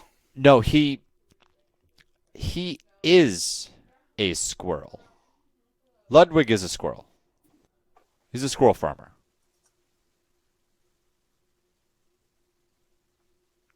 Gotcha. Does he also farm other squirrels? What's his crop? Nuts? Peanuts. Yeah, he farms peanuts. And snap peas. Is he a normal sized squirrel or a larger squirrel? He would describe himself as a little husky, but otherwise in good shape.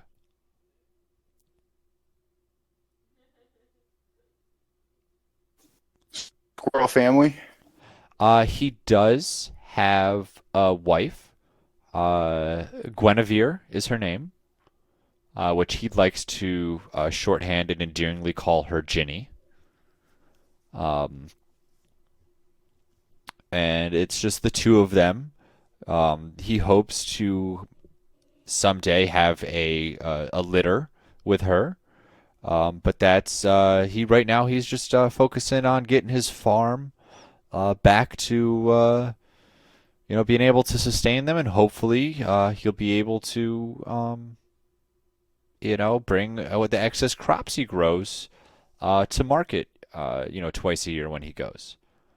But So that's he's hoping to bring his farm back so something happened to his farm. it's he doesn't really explain much to what happened to it. He just kind of was like, yeah, he's hoping this year is gonna be he's gonna be able to bring it on back, and he doesn't really elaborate further on that.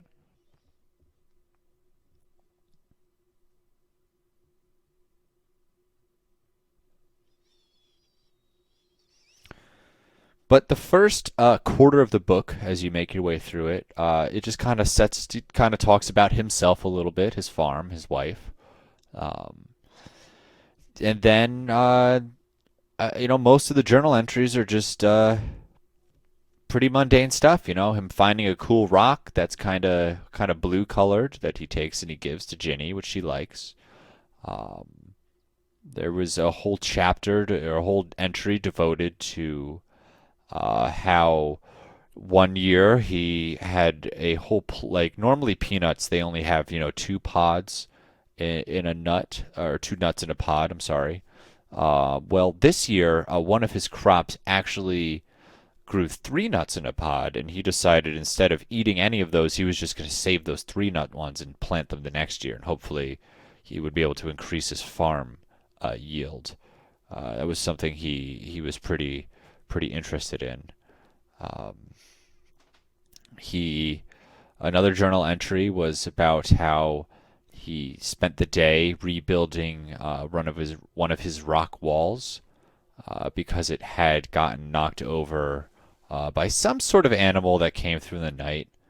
He doesn't have any neighbors, so he figures it must have been some sort of something out there that knocked it over, but he's not really thinking too much about it. So he spent the day, rebuilding that. And that's about as far as you get. Are there date entries with these journal entries? Like, is there a time period, like There, a month? yes. So it is dated. It's only kind of dated. There's no years. It's just like seasons. Like days into season. You've pretty much read through like a whole year, you'd say, about of the book, and you kind of flip through. Does he explain yet why he started writing a journal now? He wanted to start like writing a been journal. farming, and now is He started to write a journal because Guinevere suggested it may be a way to stop annoying her so much.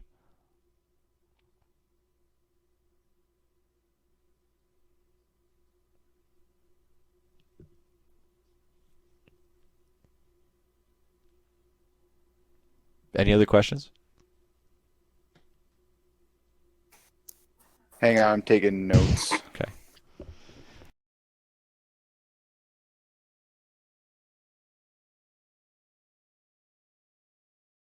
After I heard the title of this book, this is exactly and not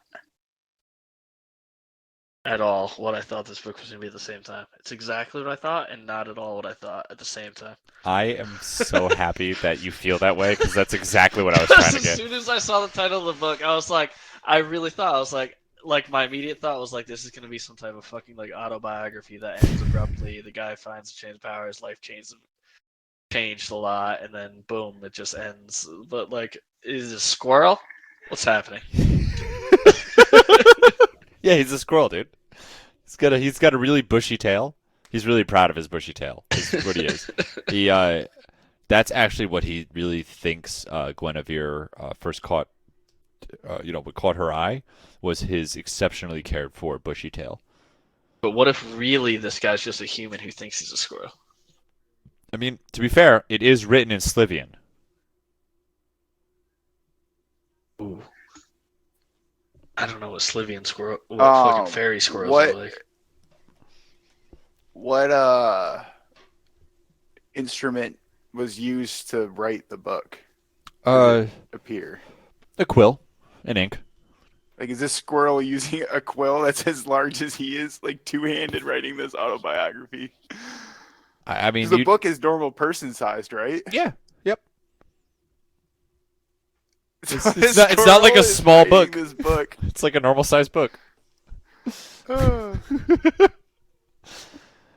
How fine is the print? I mean, to be fair to you, it has exceptional detail because you're watching it. But if that's fair. if I have no idea Torric what that or Philo were to look, I mean, it's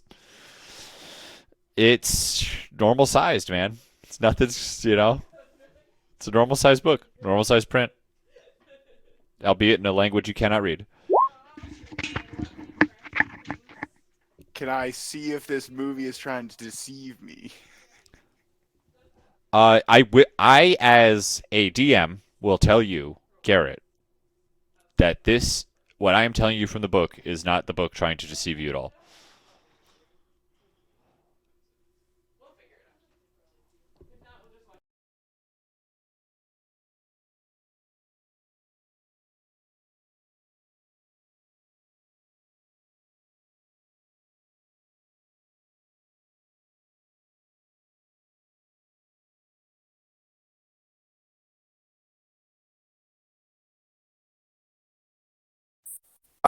I don't believe I have any further questions about the book for Okay. this day's entries. All right. So you guys are gonna rest for the night. Um, luckily, you guys saw nothing during the day. There was no animals nor assassins trying to stalk you. Um,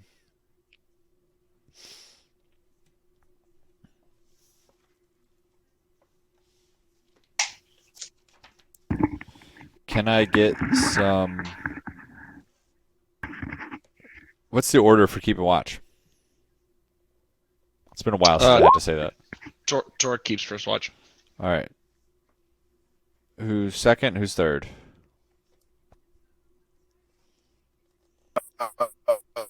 Torric's or not Torric. Merric's gonna be last watch, so he can start reading. I love it. He early. just gets up and start reading or fuck watching. Yeah, um, yeah, exactly. he's into this book. focused. He's like, all right, come on, let's go. What's up with this? What's up with the squirrel? Okay, Torric. He's not into the book. He's like, all right, it's gotta get better. Yeah, he's like, come on, let's get to the good part. Roll me a perception check, Torric, please.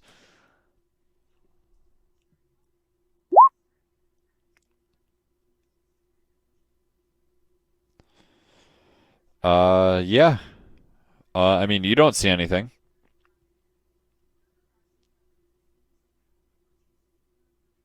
And then it's Philo. Why don't you roll me a perception check for your watch? To be fair, you're probably still just in pain. You lost a foot. You did lose a foot, man. And we're just kind of glancing over that he lost a foot. A whole foot. Yeah, he You like. don't I've seen things, dude. People don't just Was get on a like an spider, axe, right? a To get on a saw? Like, how spider, is the foot right removed? away from It was getting the removed foot with cut a off. big knife. Just a large knife. Like, you should still be in the stage where, like, you're trying to move it, but nothing's there, and things are weird, and, like... Well, the priest did hit him with a good old healing spell right after he cut his foot off. So he cured his wounds, you know? So, like, I mean, there's not, like... Yeah, Cured that he's still phantom gotta limb. have Phantom limb. Phantom still foot. have Alright. Yeah, he's Cheers got to some that. phantom foot going on. Alright. How do you feel, Torric? You lost your foot, man. I don't feel like we've completely... You know what? I He's don't gotta feel be like we've falling completely... over like more than all. Has he even tried to walk, or has he just been sitting this whole time? Do you just have a spider chair now?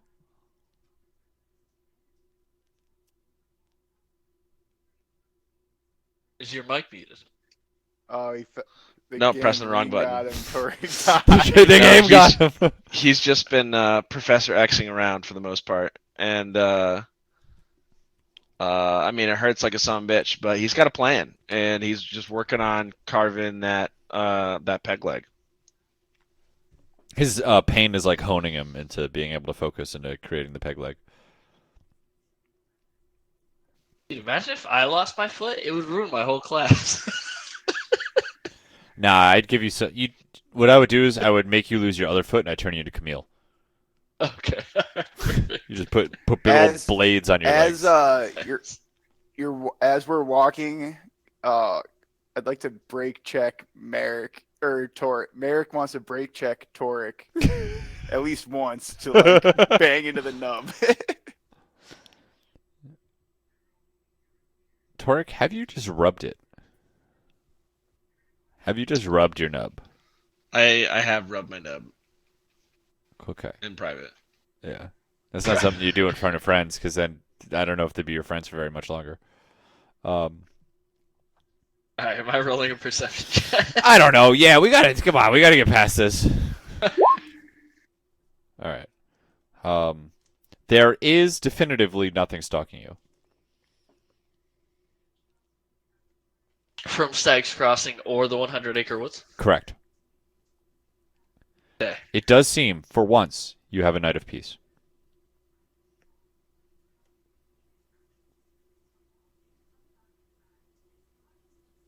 All right, Merrick, it's your turn. I'm not perceiving. I'm reading. Cool. Well, watching the movie. He's like, yeah, I'll watch, guys. Doesn't watch. Just fucking flicks on Netflix or Ludwig flicks. Go to bed, Philo. I got this. Okay. I could use some sleep.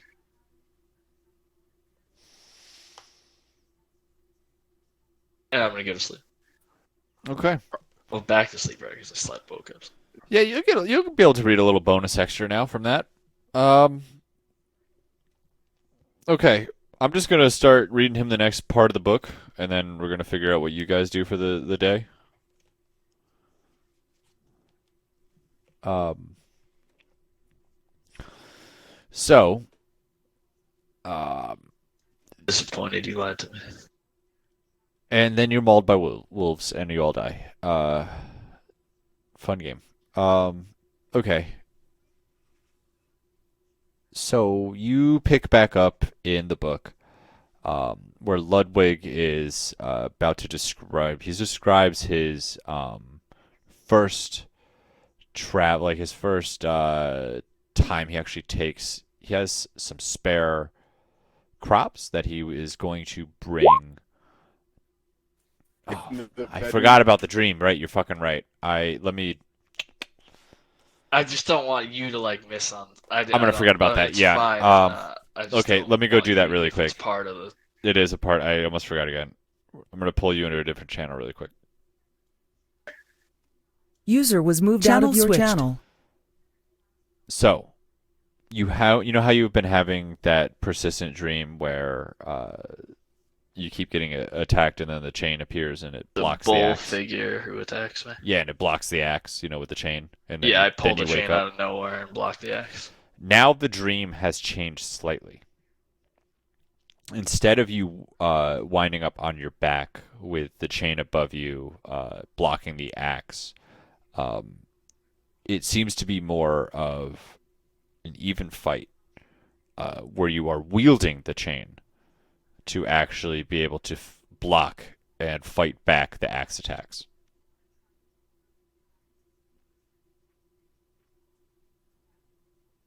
Okay. So it's And- almost like a continuation, not like it's changed. Like I defended it and then Yes, we were continuing the you're fight. And it continuing the seemed battle the battle seemed more on even footing. Okay. All right, we're going back. User Channel was moved switched. out of your Not channel. anymore. All right. Philo, you want to relay anything? It's morning time. You've waken up. You're all woken up. Merric is just kind of, looking at his book, staring at it. This is a continuation. Well, I this is out of character, obviously, right now, but I believe this is the dream where last time I had the first part of this, I actually relayed the dream to my party for the first time. Am I remembering that wrong? I'm pretty sure I did. I don't know. Did you ask them? Do you guys remember, like I told you guys about a dream I had where I got attacked by a large bull-like figure, and I mysteriously pulled the chain of power out to defend myself? Yes, I do remember that. Yes. Okay. So, all right, then I'm gonna do this in character. Next day, as I get up. Oh, wow. Guys, you know the dream I told you about before that involved the chain of power? I just had more to it. After I was able to defend the blow from this beast, the chain of power seems to have given me the advantage I needed to actually combat this crazy foe. We were going bash for bash from him overwhelming me, the chain gave me the ability to actually stand up against him. Now, do you think? So are you like hitting him with the chain, or are you like letting your chain hang low, let it wobble to the flow, I'm blocking and his using your axe axe? Like, and how are you using fighting him it to off? hit him back. I'm actually using it to deflect his attacks. Do you think maybe that bull is supposed to symbolize pollution?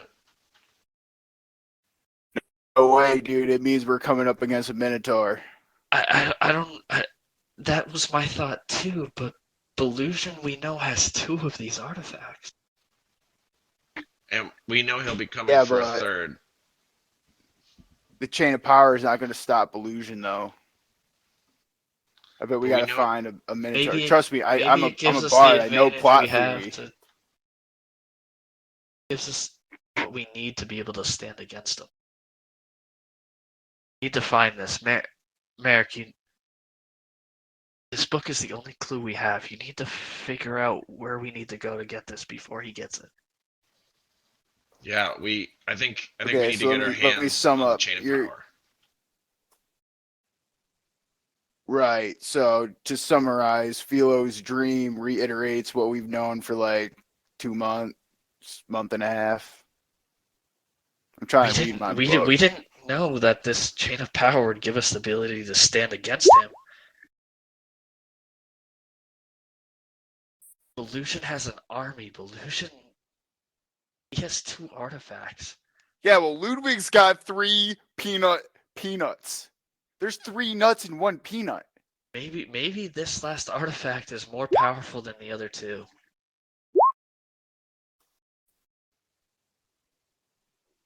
Yeah, but the book is telling me that to save Hilgarth, we need to farm peanuts.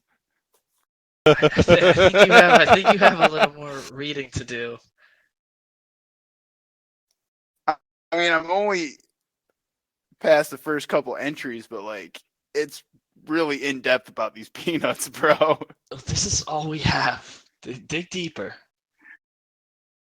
We'll keep watch. You keep digging. All right, I'll learn how to grow peanuts.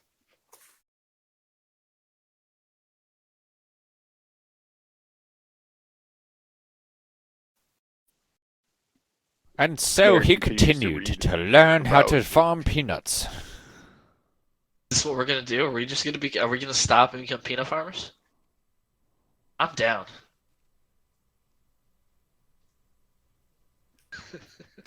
We'll destroy the government's economy with overinflated peanut We're prices. not going back to changing the economy again. We're not doing. Last time it was Bitcoin. Now it's peanuts. Bitcoin. Get Gold it right. is the standard. Just deal with it. Yo, Rancor is gonna fucking revolt around this Bitcoin. He's about it. He's gonna get you guys going. Okay. So what are you 2 doing to keep yourself sane today? Same shit.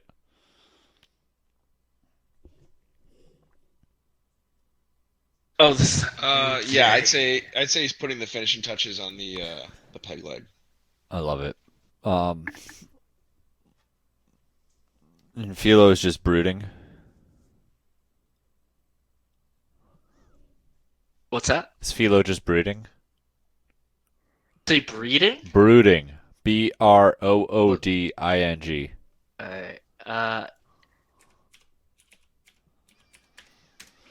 He's an angsty Yeah. teen. She's just doing some shit, exercising, just doing stretches, Fucking lifting weights. fucking basically lifting weights. Yeah. Cool. I love She's that. gotta stay in. She stays in shape. She's literally like a female bodybuilder. Yep. Look at that. That's her. Okay. So, back to you, Merric. You're in your book. Ludwig is going to bring this year he finally has enough extra crops to be able to bring them to market. Um, and that is a day's travel to the nearest lake. Um, and he goes to this, goes to market. It's been there for a while. He hasn't been there for a while, but he does know one person there that he tends to always go up and meet with, his good friend Cecil. Um, and when he goes there, he goes and trades his crops, and he actually manages to get a modest sum for them, which he buys some needed stuff. Like they were starting to get low on salt. He needed a few pieces of rope. He was starting to replace some things. He was going to buy some nice textiles for Ginny to be able to come back. But he does see his friend that he hasn't seen in quite a while. His name is Cecil. Cecil is a ferret. Um, and he goes on about how in the chapter about how him and Cecil caught up, how they haven't had talked to each other in a long time, and how Ludwig promises that he will visit Cecil again in the next time the festival happens for them. Just the market happens. So that's usually about once a year. So he says he bears his adieu and au revoir, and says, "I will see you again, Cecil, in 1 year." On his way back to his farm, he spots a really interesting bird. He says, "Wow, isn't life just beautiful?" And then he goes back home, and he gives his loving wife the textiles that he got, and she loves them quite a lot. It's wonderful. So the next few, as you're reading throughout the day, the next good chunk of the book, I'd say the next 2/4 of the book, just go on about how he has a nice bountiful farm. His farm seems to be doing better. He's describing more mundane things he sees, and then he does travel his way back to the lake every year. You read through about, I'd say, 4 years of this. Really not any good chunk of information to pick up. The only thing really of note is about year 5. He is quite hoping to look forward to seeing his friend Cecil at the the market. And this year Cecil just isn't there, and he wonders and is quite sad about it. But he hopes, he doesn't really have. He really looks forward to seeing Cecil every year because Cecil, he shares with his interesting things that happened that year, and well, this year he didn't really have anyone to share that with, unfortunately. And he hopes to meet up with Cecil next year. So year 6, Sorry, Garrett, were you going to say anything? You have any notes, questions? Where does the market take place? At the nearby lake. Is it nearby lake? Yes. Is it a named lake? He Like Glass doesn't. Lake? He doesn't name it. He just says the nearby lake. So there's no indication of where his farm is or anything. He Not isn't, like, not as of we're yet. in No. the. Okay, just checking. All right. So year 6, he has a very, very good harvest that year. He seems, like, hey, maybe this is a good year. There's no, nothing crazy like the 4 nut peanuts or anything. That would be crazy. But he does have a very bountiful year from farming. And as he goes to Are all his peanuts consistently 3 nut now? they are all consistently 3 nut now. Because he got down. He is very proud of that. He has the genome down. He has 3 nut peanuts now. And that's actually one of the big reasons why he actually has things to go to market with. Because he doesn't, him and his wife, they only eat 2 of the 3 nuts. So that third one, that gets saved. It goes to farm or goes to the market every year. So in 6 years, there's not been a litter? There has not. Oh, man. Ludwig getting every nut but his own.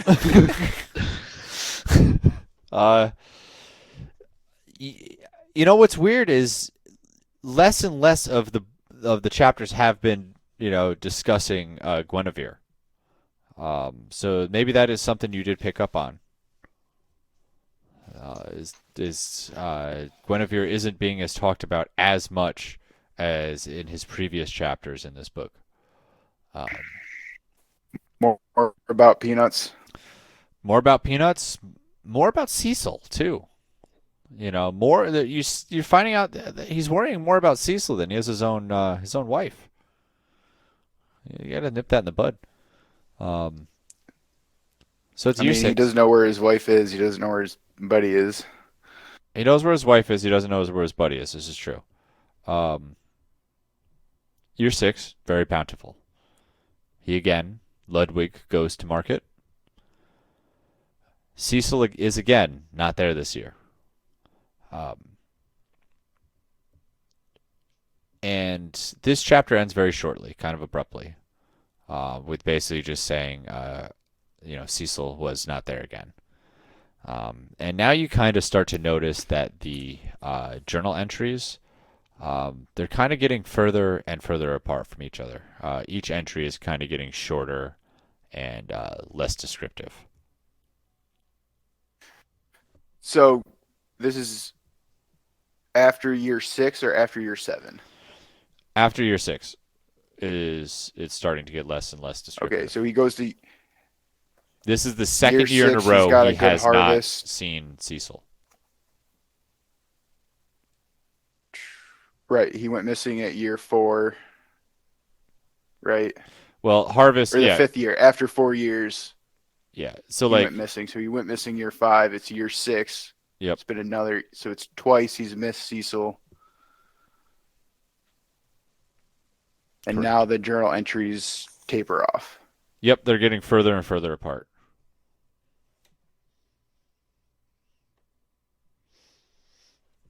And that's going to be it for your reading of the day.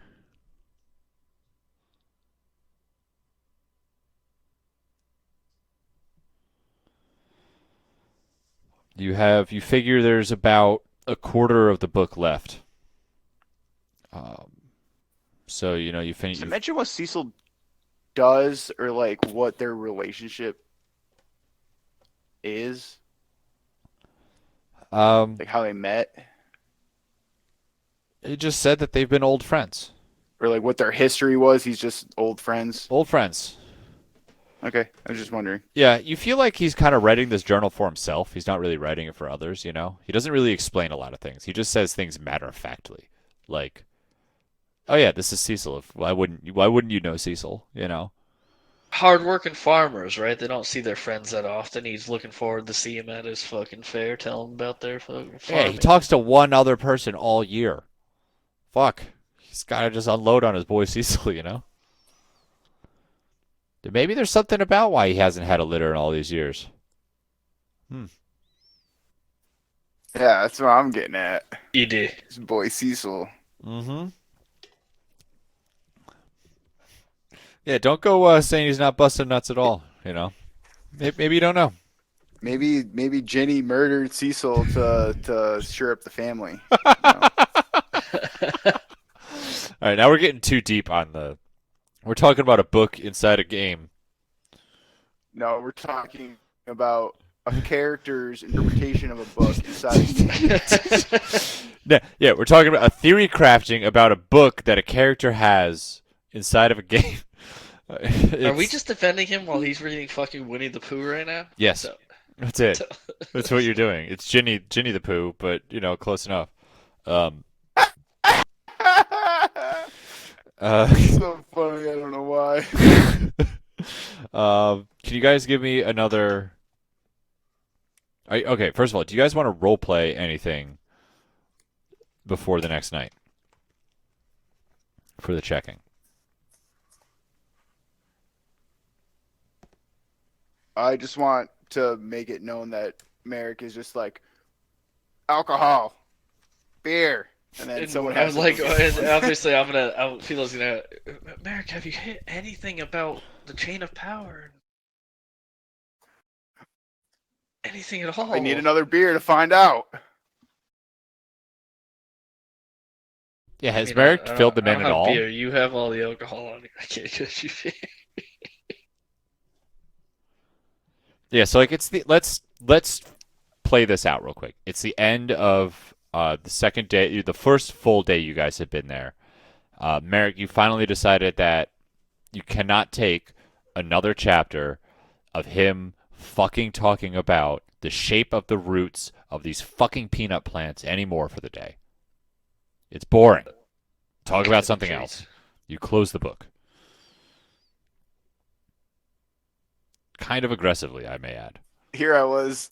Is it kind of like the Cheeto that looks like Donald Trump? That's a different take. I thought Merrick was gonna be enamored with growing peanuts. I don't know. Like, you can make peanuts always have 3 nuts. I didn't know that. well, like you were Let's do that. you were really into it, but like Isn't ever there some since kind of alcohol you can make with peanuts too? yeah, probably. Because it's like 5 years worth of entries, right? Still entries. Yeah, It's just so like they're I mean, boring. yeah, it's you are kind of like into it, but like these past few entries, ever since like year 6 and Cecil wasn't there again, they're just dragging on, man. Like, dude, like the dude was at least I wouldn't say he was interesting before, but God, is he boring now? He was happy, so it seemed interesting, and now he's not. Yeah, now he's just like, why am I living? So I'm gonna leave that to you That's the guys to question. like kind of Jimmy Jam out for a little bit while you rest up or while you prep up and get ready for night 2.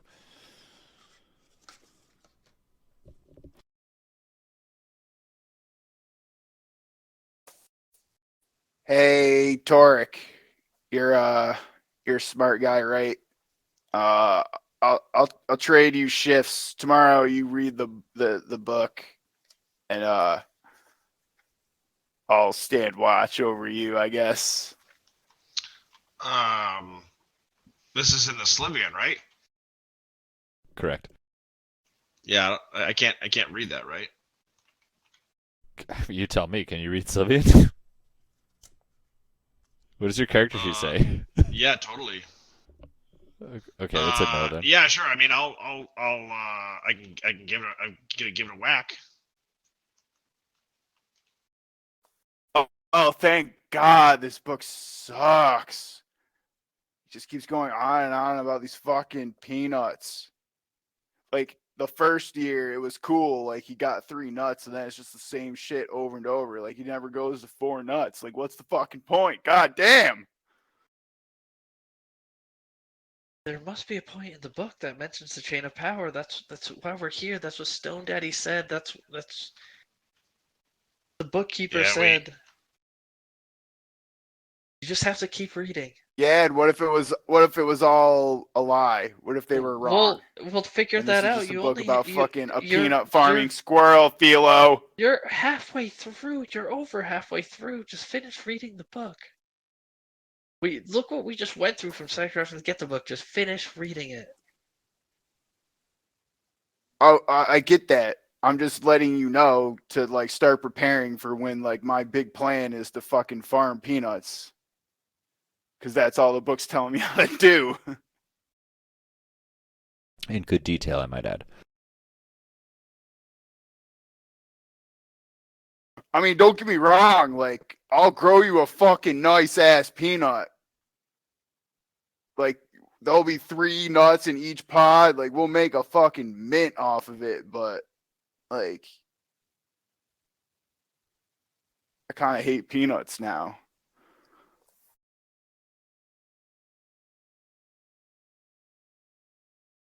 I don't know why you're talking about peanuts so much. Just get to the part of the chain of power. I'm just filling you in on where I am up to this point, But Philo, obviously, in the I don't book. care about peanuts. Neither do I, but I have to fucking Well, read then it, so stop you have to talking to fucking me hear about it. peanuts and read to the point of the chain of power. What? Why are we talking about? What are you doing? It's just read the book. Let me take All a right, crack Merric at flips ahead to reading the this part thing. about the chain of power. Now let me take a crack at this. Merric, I think you need to get some sleep.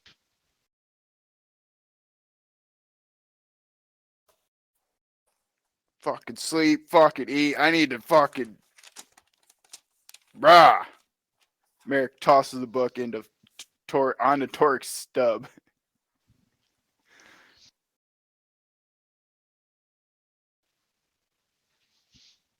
All right, so Craig, what do I see when I look at this book?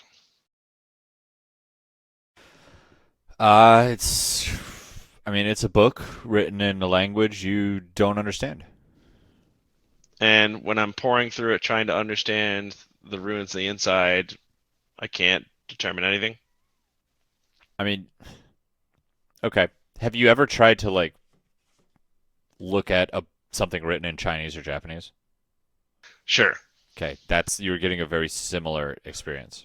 So a whole lot of nada. I mean, there's definitely information here. You just cannot comprehend it. The book doesn't seem to be magically enchanted in any way, if that's what you're looking for. What's the cover of the book look like? The cover of the book is a nice, rich green, like kind of a mossy green, and then there are these bold gold letters written on the front and describing the title. Like mossy green is in color, or mossy green is in like it feels mossy? Yes. So Merric, you're saying there was nothing that alluded to the chain of power at all in this book?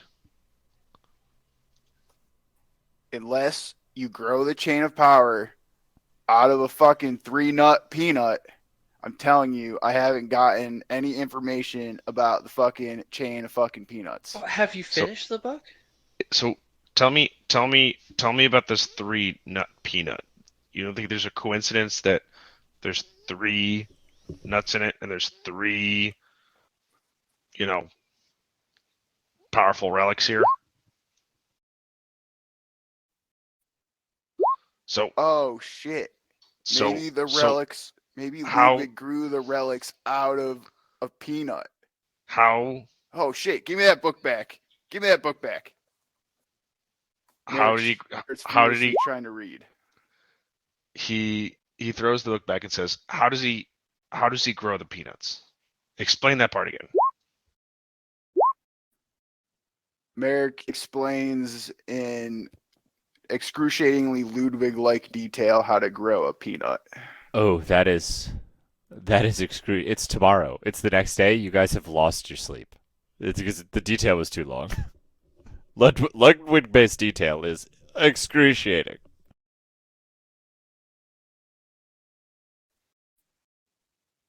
So there's There, that's entry number 1, Torric. Do you want me to explain the rest of how we got to from 2 nuts to 3 nuts? yeah, explain that again. It's been another day explaining how Ludwig crossbred Sure. peanuts into 3-nut So peanuts. is there, now that we've pointed out that there's 3 nuts in the peanuts, is there any parallels in what you've read? Oh, you actually write on the page about the 3 nuts. How did you miss it? There's a fold-out map with a big X on it. What? Are you serious? No, I'm not. I'm sorry. Oh, okay. I've been listening to the McElroys too much. Yeah, right. Calm down. And then I reach up and I pull the golden dagger from my hip and I sink it into the giant's eye. Torque, I don't think there's. It doesn't seem right that the three peanuts represent the three relics, unless this book is a big metaphor or something like that. We already know where the three relics came from, unless the fairy sisters we met in the forest lied.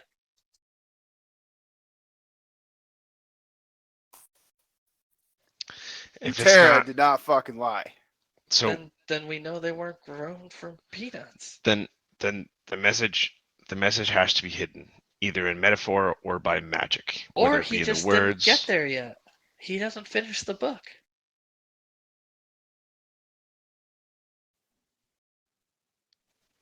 I'm halfway through the book, and it's a 3/4. squirrel farming peanuts. Yeah, but 3/4 of the way through from the what you book, told us, and it's this a is just his squirrel. life story. How do we know he has? He might just look at our. How do we know a squirrel found the chain of Look at power? our life stories. We didn't even know about this until months ago. He just hasn't hit that point in his Yeah, we life never yet. found the chain of power. Yeah, but we didn't know about any of these. If my whole life story, you would have heard about nothing. You would have heard about chopping trees until the 18th chapter, where you finally found out about this random shit that's going on. The book might be boring at first. You need to finish it. Merric, here's the thing. You said I was a smart guy, right?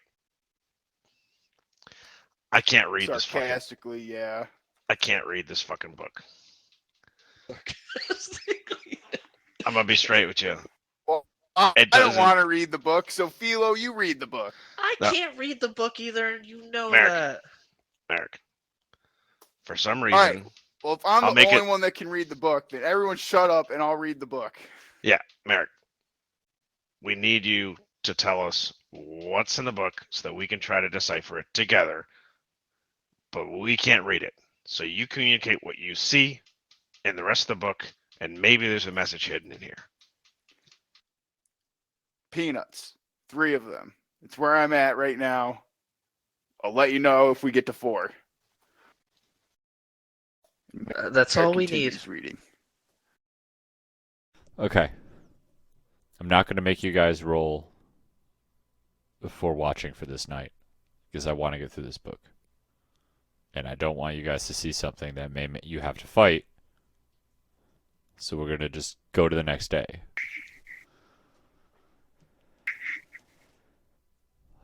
All right. Are you ready to hear the last quarter of the book, Merric? Book me. Yep. Okay.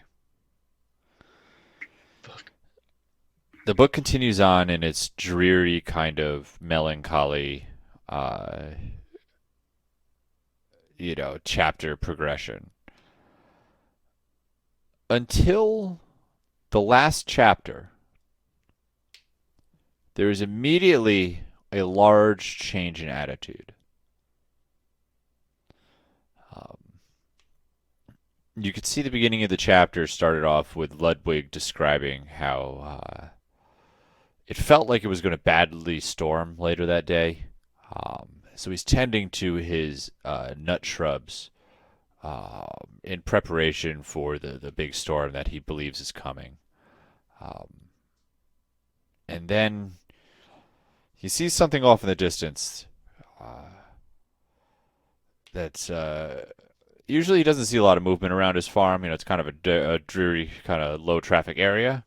But he sees some sort of movement off in the distance. And he looks and he sees it is his good friend Cecil.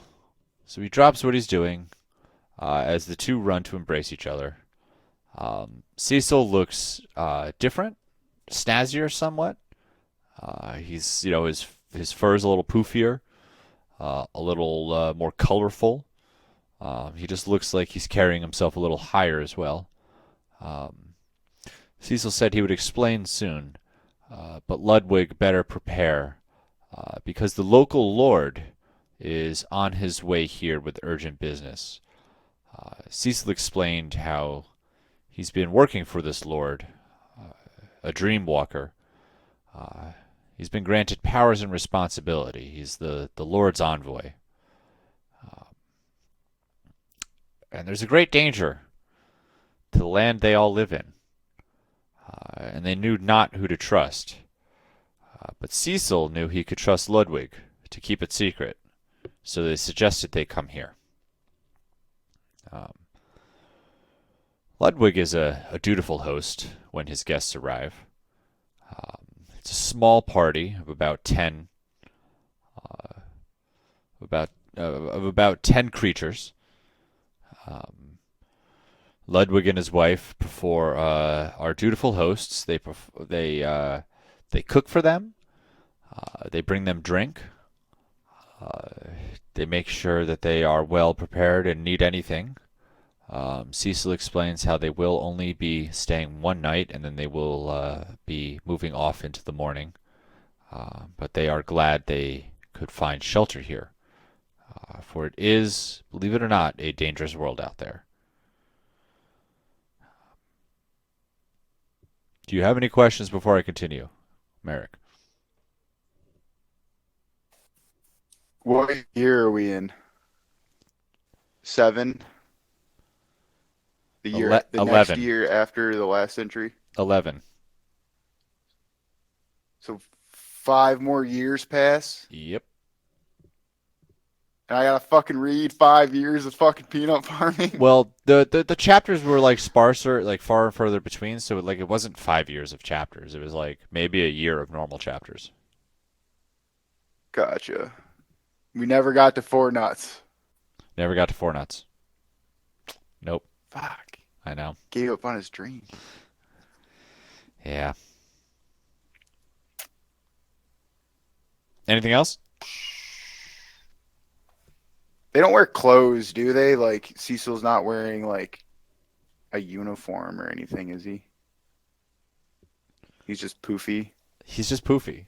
Yeah. Their uniform is their fur, as you will. He's extra poofy, extra colorful. He's looking snazzy. Has there ever been mention of any, like, lords around the market or anything? No. Like, in journal entries? Like, there's never been any peanut contest where the lord gave a prize or anything? There's been talks of a mayor, but none of like a lord.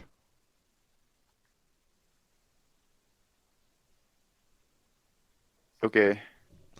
Are the guests that show up, what kind of animals are they?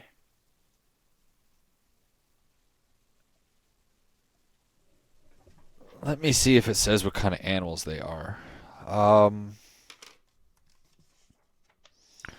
The only thing it has is Ludwig describes the Lord as very strong and imposing looking, but doesn't say explicitly what type of creature he is.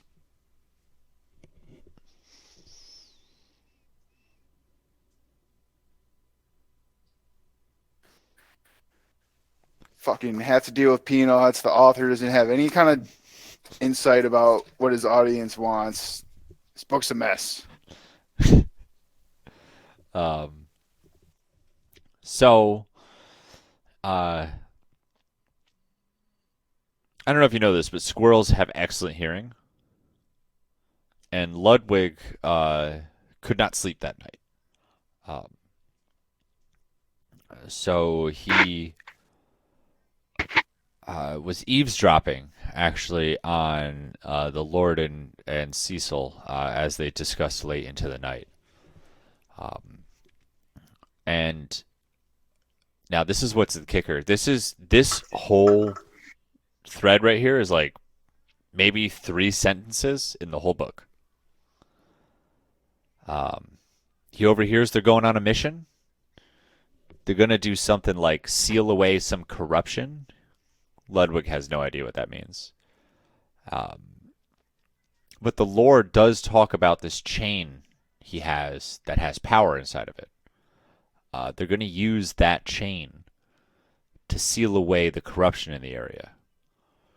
The Lord will personally take the seed of corruption and plant it within himself preventing it from spreading across the sacred ground.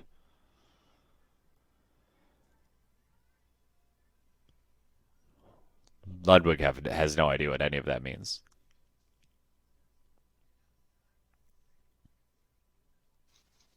So, say that last part again. The Lord talks about this chain that has power in it. That part. Mm-hmm. How they're going to use that chain to seal away the corruption in the area. The Lord will personally take the seed of corruption and plant it within himself, preventing it from spreading across this sacred ground. And he uses the chain of power to seal that seed of corruption within himself.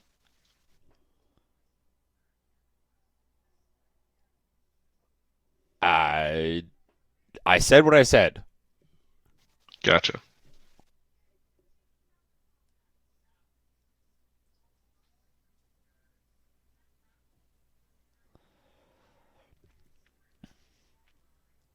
The next morning, the lording party is just about to leave. Cecil promises he'll be back as soon as he can. As soon as this mission with Lord Braethar is complete.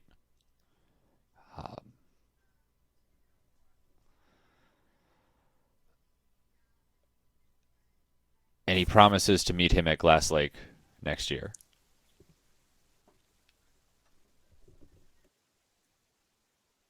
Okay, I remember that now. Yeah, you remember that now? Yeah.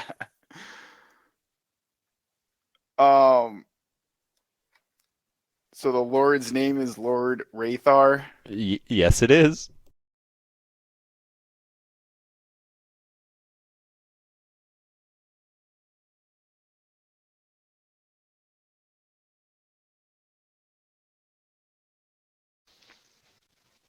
Who's Lord Rathar? I think he's a rabbit.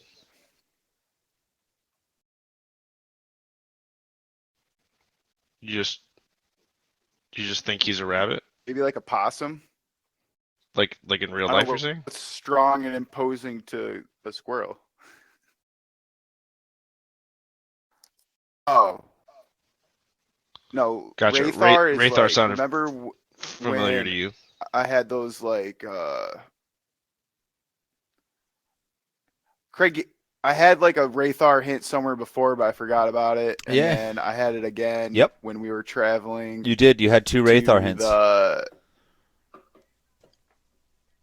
We were traveling south, and I was like talking to myself. Remember and you guys Philo and tried to Torric like investigated fucking... thoroughly. Yeah, you guys like sexually abused him. I'm pretty sure that's what happened. After he was hearing whispers. Do you guys remember when you did that? When you raped Merric? What? I mean, not like sexually raped him, but like you guys did. You guys fucked him up. I don't know. Torric put his fingers in places that were not consented to. Yeah. I'm not sure I remember this. I have it written down, dude. I don't know if we have it on tape or not. Where is it? It was after Stone Daddy, right? Yeah, it was after Stone Daddy. Yeah, it was halfway. It's right, exactly. Who's ever putting the measurement on? That's the stretch that it happened in.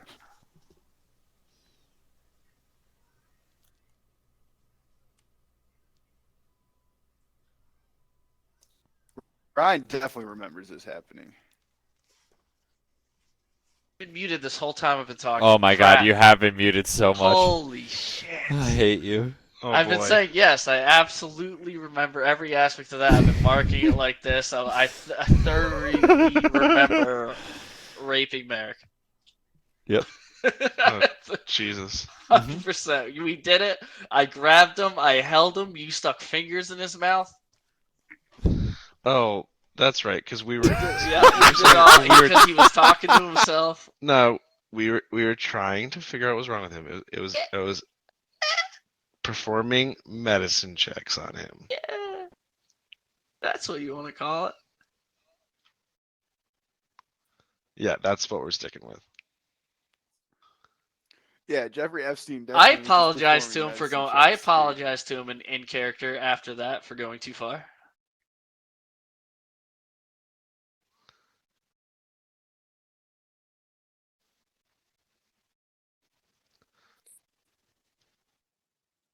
But So, I don't remember Merric, exactly because he was hearing voices about that Rancor Vox. And I Wraithar, feel you like mean I Lord have Wraithar? Wraithar. I feel like Wraithar. I have Wraithar. So I feel like I had notes on it.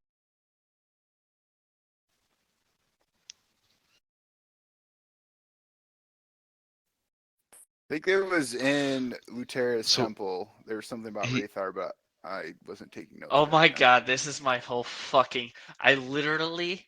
God damn it, it's fucking useless. Because I probably didn't, because of your. I literally have on like my one page. Went to Stone Daddy's house through a tree, told us about someone who knew about the Chain of Power, gave us Stonefather's crest, told us information about Lionlander, who in Stag's Crossing, who may have information about the Chain of Power. We also sent a bird to Feral Dune to warn people about the oncoming fight that may occur, and then I literally just have Wraithar. Wraithar, nothing else. Just says Wraithar by itself. Love that's it. perfect. God damn. That was your job to remember that. You That guys was still- stuff with your character. You don't Uh, have my dreams written down. the book abruptly ends after that chapter. Yeah, but are we cool to keep playing? I know we started late, but you guys have like real stuff to do. So I was just asking. I was fine if you guys just kind of want to role play out the end of the book knowledge. I don't have super much planned after. Honestly, I didn't expect you guys to get completely through. I didn't expect you guys to just be like, okay, let's sit down and let Merric read it. I didn't expect that to happen. What did you think we were gonna do? I had no, dude. You guys argued for half an hour about what you were gonna do. I figured that was just gonna go for another hour. Okay, you thought we were just arguing the whole episode. To be That's fair, we fair. have done that for We like have, several yeah. weeks before. Not wrong. Okay, so things that we know. Yeah, if you They guys just mention just want to Lake. do like a player kind of discussion and Yeah, I not feel like like we a do player not in character right now. yeah, do like a not in character And discussion, maybe in and character then we start next time. yeah, and then we'll start in character next session, figure out where you guys are going. I just want to say my interpretation of my thought of going to Glass Lake originally seems like it's the right answer right now. So I'm just gonna So- throw that out there right now. But Yeah, I'm assuming that Glass Lake, the reason no one's been able to go there for so long, is because he's buried with the Chain of Power, which created a barrier that people can't go in there anymore. Is my thought. Yeah, definitely. It seems as though it mentions Glass Lake, and that's certainly a lead. We need to know who this Lord Wraithar fella is. So Garrett, if you can just remember what those references were, that'd be great. Remember. It's not like Craig And told me what it was. He's just like puts the word Wraithar in places, and I'm like, okay. God I works in lit- mysterious ways. I was looking through. It just says Wraithar. I'm so mad. Remember, okay, I don't know if you didn't hear this. This is one part I want you to write down. Cecil explained how he's been working for this lord, a Dreamwalker, who has been granted, and Cecil's been granted extra powers and responsibility. Yeah, to me, I'm thinking that's like the priest. Well, not You maybe not the assume priest, that- but sorry, well- I'm assuming that I'm thinking that's just someone from our world, is who they refer to as a Dreamwalker. A Lord Wraithar is a Dreamwalker. But would that just be someone from? But like, is a Dreamwalker just someone from our world who can go to their world? Like, what do we know what a Dreamwalker is? Don't say I don't know, because you know. I know what it is.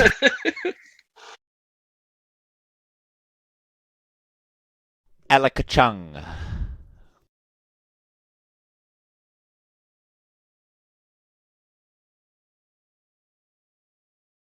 I think you need to remember some stuff about Lord Rathar that maybe was told to you in secret and we didn't hear. Heard voices and stuff, right? It wasn't like he told me. There's Like I been had a times he brought you to message different from Utera channels. where she told me what Rathar was. He brought me to a different channel, but it was like a hint of like, go find Rathar. Like, not Rathar is this thing, you need to go get it. It was like, here's this word, go obsess over it. God works in mysterious ways. Okay, so Obviously you- we go to Glass so- Lake. You have like a seal on your If hand or all of something the like that. ways are That's fairy, so we mysterious, can just open the don't door. they cease Open to the be door to mysterious? Glass Lake. Walk in, unbury the guy's body, get the chain of power. Easy. So yeah, it seems like You this do King Rathar guy is realize that important. Glass Lake is inhabited by sentient squirrels. I don't know if you've ever seen Rick and Morty, but you don't fuck with squirrels. Is that the case? You're saying you know that Glass Lake is inhabited by sentient squirrels, or is that just what was said in the story? Ludwig is a squirrel who farms Right. peanuts and goes to the market at what is assumed to be Glass Lake. All of the others are ferrets and other talking animals. So I'm assuming that there's talking animals that we're going to be meeting. But what is okay? But also, what is the?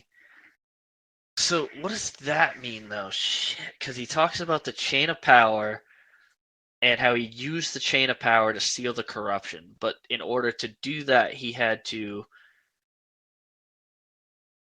seal the corruption inside himself. So he used the chain of power to seal it, but he also had to put it inside himself, if I heard that correctly.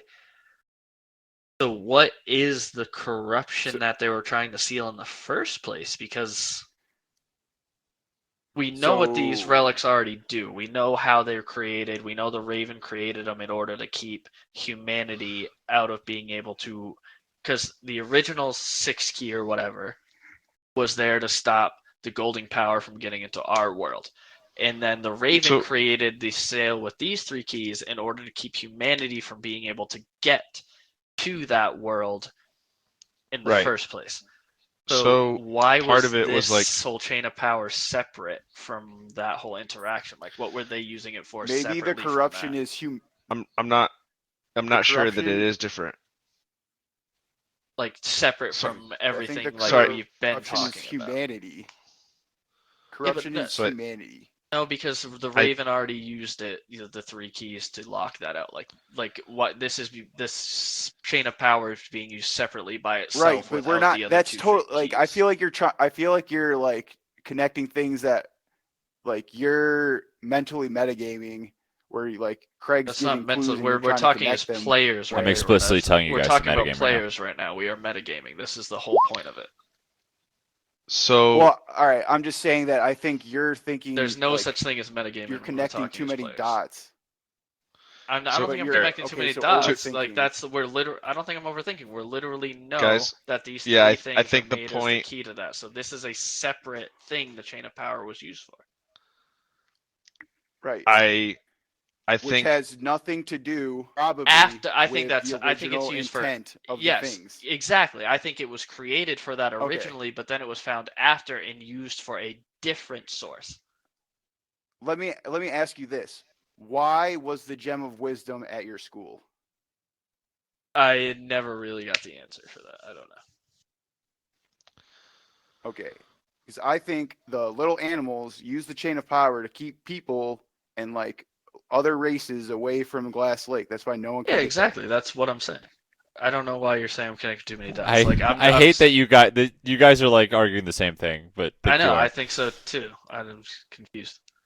No, we are. It's just the way that I interpreted what you were saying. I thought you were like connecting the Raven Queen sealing the thing to. No, like, I her think the putting Raven it Queen at created Glass Lake these or items in order to something. I make don't that key to lock humanity out of it, but these also have additional. These are powerful artifacts that these beings used for something else as well.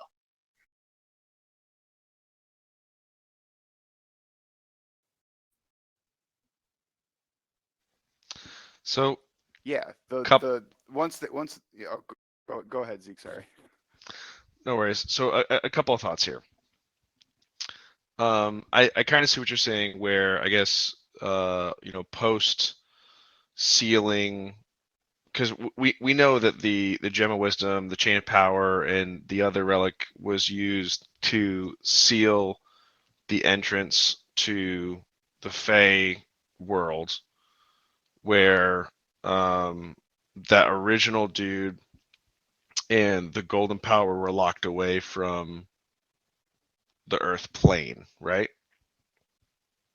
Yes. Now, the way I see it, there's a couple of different possibilities. One, yes, you're right, and afterwards, sort of like think of it like the Infinity Stone kind of theory, where like I you literally have just this thought thing of that's it. really dangerous, and you sort of spread the components around the world, or like a Horcrux kind of deal for Harry Potter fans out there, who like you spread these components across the world so that nobody can reassemble them and create the problem, and that maybe the Chain of Power went to Glass Lake, and this Wraithar guy used that to make Glass Lake sort of unreachable, therefore protecting 1/3 Yeah, of what could unleash all this shit again. exactly. The Infinity Stone theory is now- perfect. Like, what's the little blue box that they use, that the blue Infinity Stones in, that they use for Tesseract. 80,000 different The things the that has so Tesseract. many other uses. So they're right. using this just for just a totally different use. So Now, what I can also like see, when the Raven Queen made them, they like Dragon Ball Z'd out and just went Right. random Well, I don't places on think that to that Hellstar. extent, but yeah. but Well, then how so did they get it? She There's giving them people tools? that it's been were 2,000 years or something like that, right? I don't know. there's when it- people that were involved in sealing away the door to the Fey world, right? So like maybe those people all say, okay, we're gonna take a component, we're gonna run this way, and we're gonna take a component, we're gonna run that way. Like how in like Lord of the Rings, they like take the rings, and one's given to man and one's given to the elves, and that kind of thing. You know what I mean? It's a separate event, Yeah, though. that's a separate They event. That's sealed this the is the six power, is separate from then- these three keys. Exactly. Yeah. Then the Raven Understood. Queen, as one person, like made the three things. Then Dragon Ball Z them across the world, where they landed at random places. Well, I don't know that. All right. Sure, The thing that- is, I think- we don't know that, but the Raven Queen is still an active entity, right? So if she didn't Correct. like spread them across, then the most reasonable thing would be that She could have just hid them in holds right. them Well, still. same idea of what you're saying. She could have just hid them in places around the world, But which is all right, the but same. it's not the same thing, because if she hides them, then they can be found, right? But if she mean, so can holds Dragon on to Balls. them, which would be the safest place, then that means that for Belusion to have them, or to other people to have them, they were taken. Well, from we her. already There's, know like, that because the there's Raven Queen's- there's no way the Raven Queen didn't know the Gem of Wisdom was sitting on top of the fucking school for however But many isn't years. she weakened right now or something? Yeah, but it was Like, wasn't yeah, that but like that a thing school that wasn't like a brand new school. That school was down through generations, so she definitely knew the Gem of Power was there, or the Gem of Wisdom was there to begin with. So she probably just let it be. They're different parts of the world. As long as they're not together and people are searching for them, it's fine. How? But do you know how long the Gem of Wisdom's been there? How long? I don't know. Long time. Long time. Okay, fair. Yeah, it's been there for a while. You would know that. I mean, you didn't know that I would have known before they would have this. taught the history of the schools. Yeah, like I mean, you guys know that the Gem of Wisdom is one of these three ancient artifacts. The general public didn't know that. They just thought the Gem of Wisdom was like the Gem of Wisdom, man. Like the school has the Gem of Wisdom. Why wouldn't they? Yeah, so I mean, I think that's like, you have the one item that's at the school, which is sort of the hide in plain sight. You have another item in the Glass Lake, which is sort of the super hard to reach sort of item. And I think, like, if you want to leave a breadcrumb trail to how to find this thing, should you ever need it, sort of another way to hide that information is in something that doesn't quite make sense. So like a story about a squirrel that grows nuts and trades them at a farmer's market, sort of feels a little bit like a children's story. So, while I like the idea of potentially running into sort of like sentient squirrels that can like talk, I think that's where it's supposed to be sort of like a bit of a cover story. Yeah, but just And on I'm the not sure player side of exactly. it too, a place where no one has been able to go in thousands of years also seems like a place where one of these might The thing be. is, I, I, the I thing I think it's is one of those with things where that it's is like, that the story sucked. The book sucked until the last fucking paragraph. For all intents and purposes of It what was we're doing, it the was a book sucked. farmer's autobiography. Yeah, of course it And sucked. there's an offhand like quip about this conversation you overheard. Like, I don't know. To me, it doesn't seem like the book is secret just because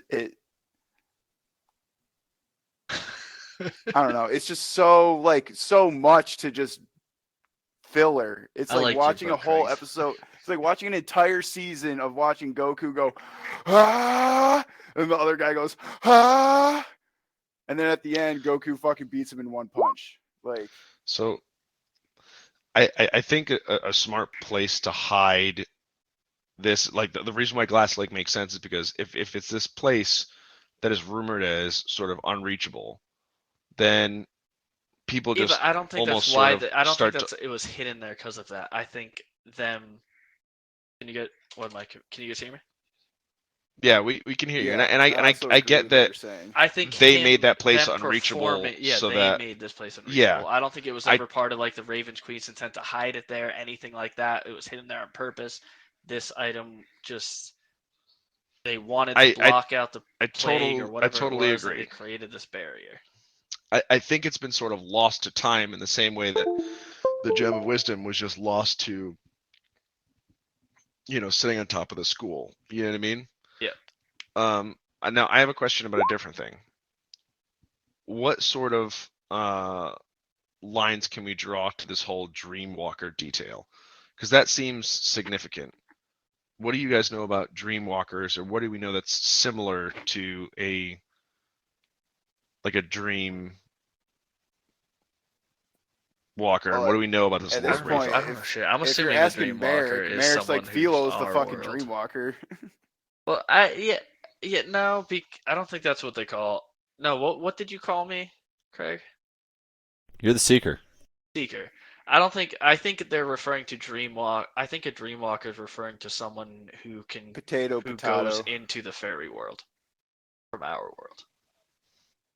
I mean, we don't really know that though. Or like someone who can go from mind to mind, like a certain blind fucking prophet we know. Or somebody I who mean, has she the can't do ability to that. communicate That's with not the what she does. Fae, like some bard we know?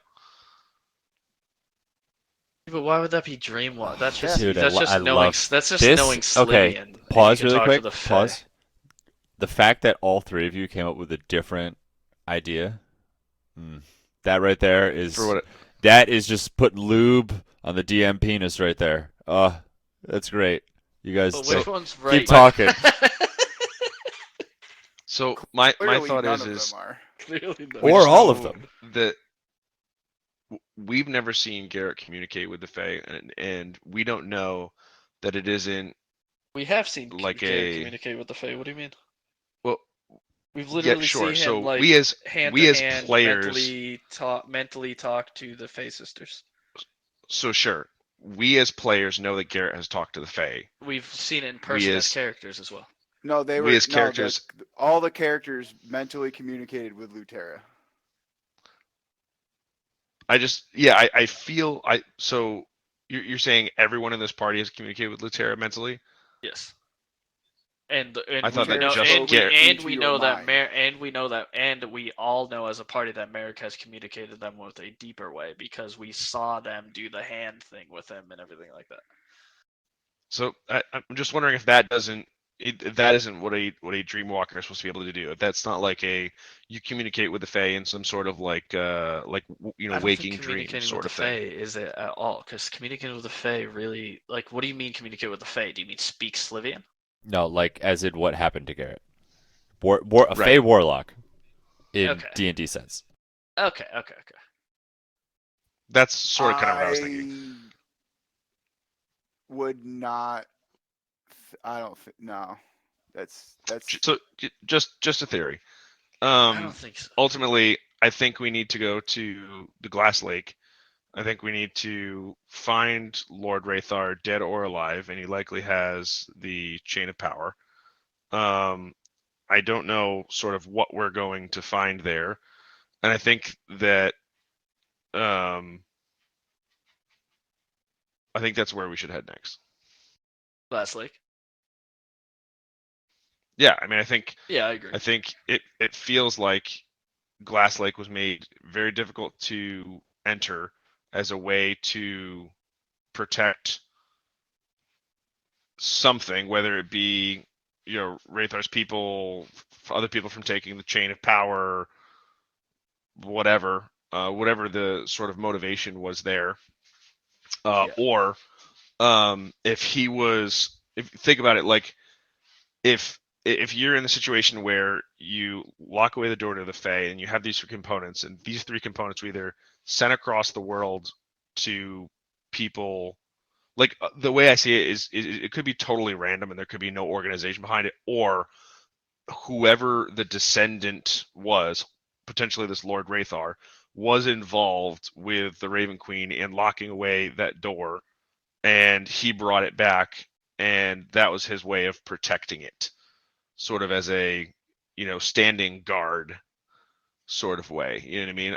I to me, Yeah, I feel like, like are you those saying dots like are maybe easy to Glass- connect. think- Are you talking about maybe like Glass Lake or something in there was a door to the other realm in general that is now closed because of everything? So that's totally possible. That could be like where the door to the Fae whatever world whatever was, or I think it's entirely possible that the person sort of assigned to protecting the Chain of Power went to Glass Lake and used it to make Glass Lake hard to reach in order to protect it from being taken by others. Yeah, I get what you're saying, but I I feel think- like that's I still think that's they were using eliminating the the whole chain of point of the book power. we just read, and like again, as a player, we're supposed to be metagaming and stuff like that, like there, but like I'm telling you to you're metagame talking right about now. totally separate from the book we just read.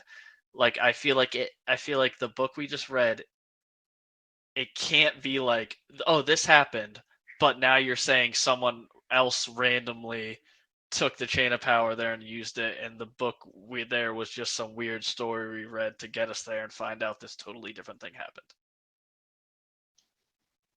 No, I guess what I'm saying is if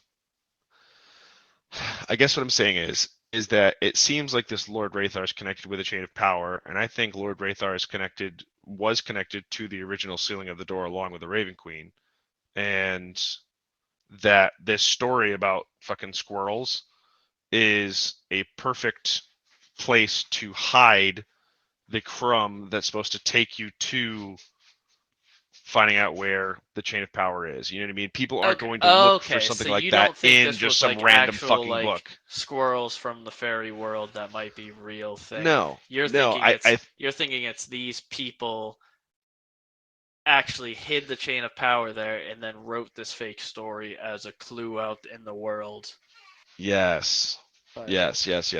I think that if you want to hide information this important, that's world changing, in a place where people aren't going to look, you put it in a bad fucking story that people aren't likely to finish. Craig made the point Yeah, that I the get that, story I was get that. fucking terrible. You know what I mean? Well, it wasn't So a people aren't likely story, to finish the book, but and it was yeah. the last part of the story, right? And it points you to Glass Lake. So I think It we're does kind of make sort of sense splitting hairs actually, on because the it's kind small of fucking details. weird that it was a journal in this Yeah, but great wouldn't you cover hide with the golden big imbued. secret in the Whose middle fucking journal and has not at the golden end when you could skip imbued ahead and read it? title? So I guess Garrett, there's two camps of people, right? And we don't know what necessarily which one Craig is.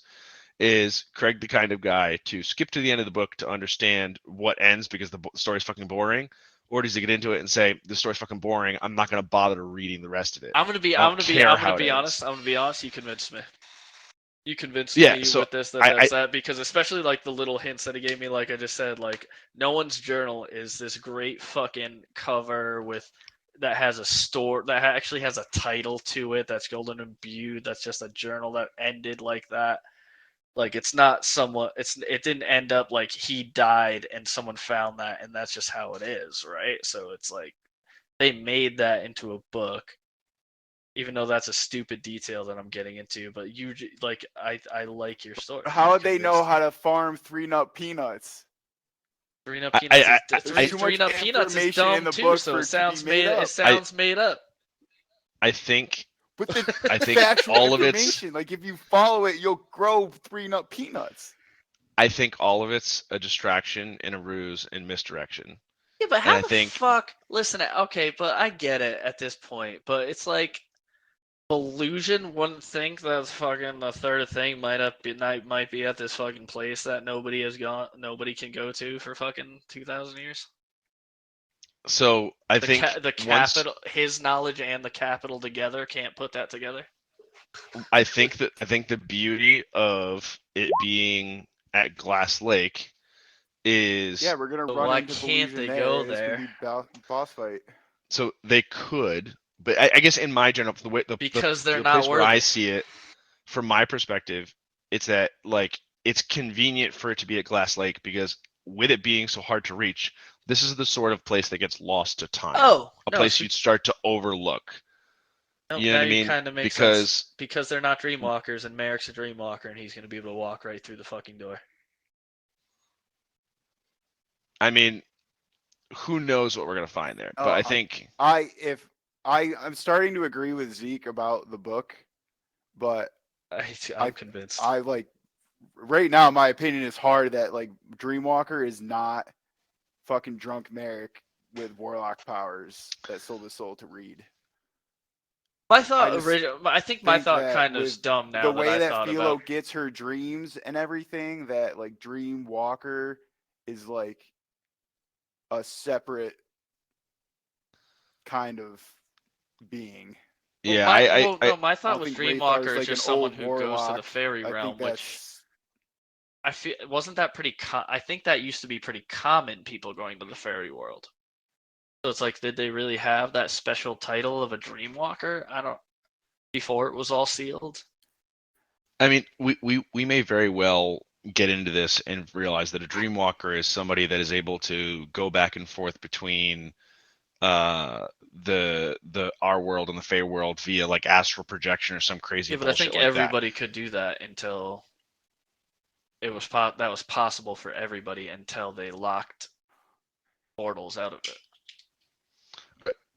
We may find that being a dreamwalker just means being able to telepathically communicate with somebody in their dreams. Like I think that's an important detail, but I think there's a huge pile of question marks around that, and we can split hairs about exactly what it means.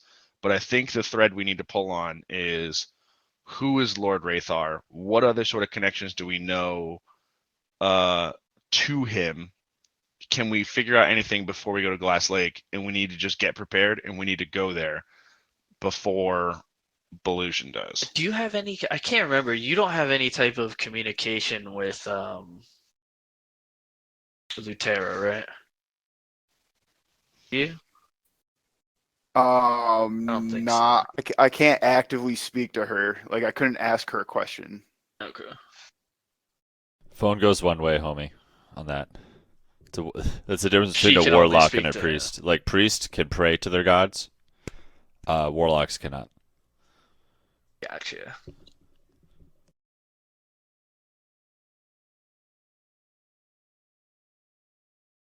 So that's kind of where I'm at. I think we need to get prepared. I think we need to go to Glass Lake. Can I say I And- love where And then if Merric can't get through it, we try to physically force him through the wall and hope for the best. exactly. I love the track you guys are going on. I Yeah, love where your full guys' heads at. offense.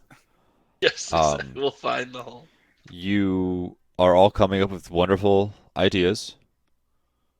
Keep this energy going. There's one thing I am going to leave you with before we kind of end the session, and that's the weather.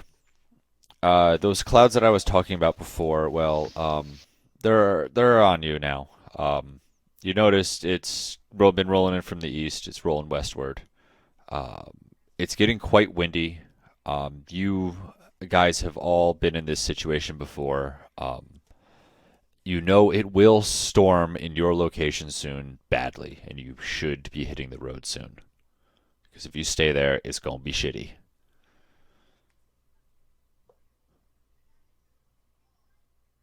Okay, and that's where you're gonna leave us. That's where I'm going to leave you.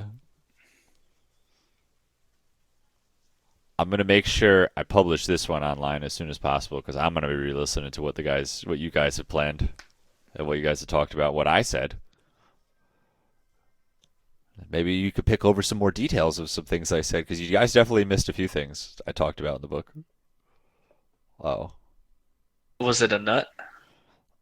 Nope. There, like I said, It's Cecil's power. there were no The four Dreamwalker nuts. bestows power on Cecil. So like that. Yeah, but the that could mean like he Dreamwalker cast fucking Wraithar haste could on be him. like an actual Fae, that gave power to Cecil as a warlock. Cecil's the warlock. All right. So There's you think that Cecil's a warlock and that the Fae are sort of his like what do you call it? His like benefactor, his like arcane benefactor, whatever it is. Patron, yeah. Yes. Because he disappeared for 2 years, didn't talk to his closest friend, came back with a dream walker, which Fae have certain like sleep spells and stuff, which could be, maybe their whole race of the Fae they call dreamwalkers. But Cecil came back with additional power, and he looks sharp and whatnot. So that's with Craig's additional hint of you didn't find all the hints. That's what I'm going for.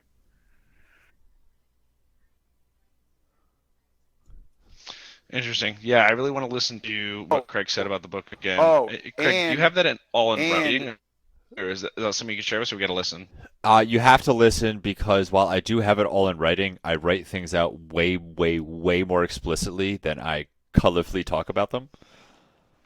Gotcha. If that makes sense. Like if I gave you what I have written, you guys would be like, "Oh yeah, okay, I know what it is." Gotcha. Like Bing. Okay, that's yeah, the answer. like Yeah. I'm better at talking and fluffing things up than I am at writing things and fluffing them up.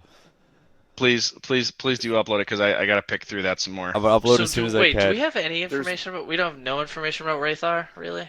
I didn't really give it much. No, I will give you that. There's nothing. Don't go bothering poring over all the old ones. Garrett gave you all the information about Wraithar. Is Wraithar a Shatter guy? I only told Garrett, find Wraithar, and that was it. Yeah, but is he all a right, Shatter guy? here's one I more. cannot confirm or Here's deny one that. more clue. Here's one more clue. In the last chapter, before Cecil shows up, there is a bad storm coming, and Ludwig has to prep his nuts. And there is a bad storm coming right now, so we should probably prep our nuts. Hey, da da da da da da da.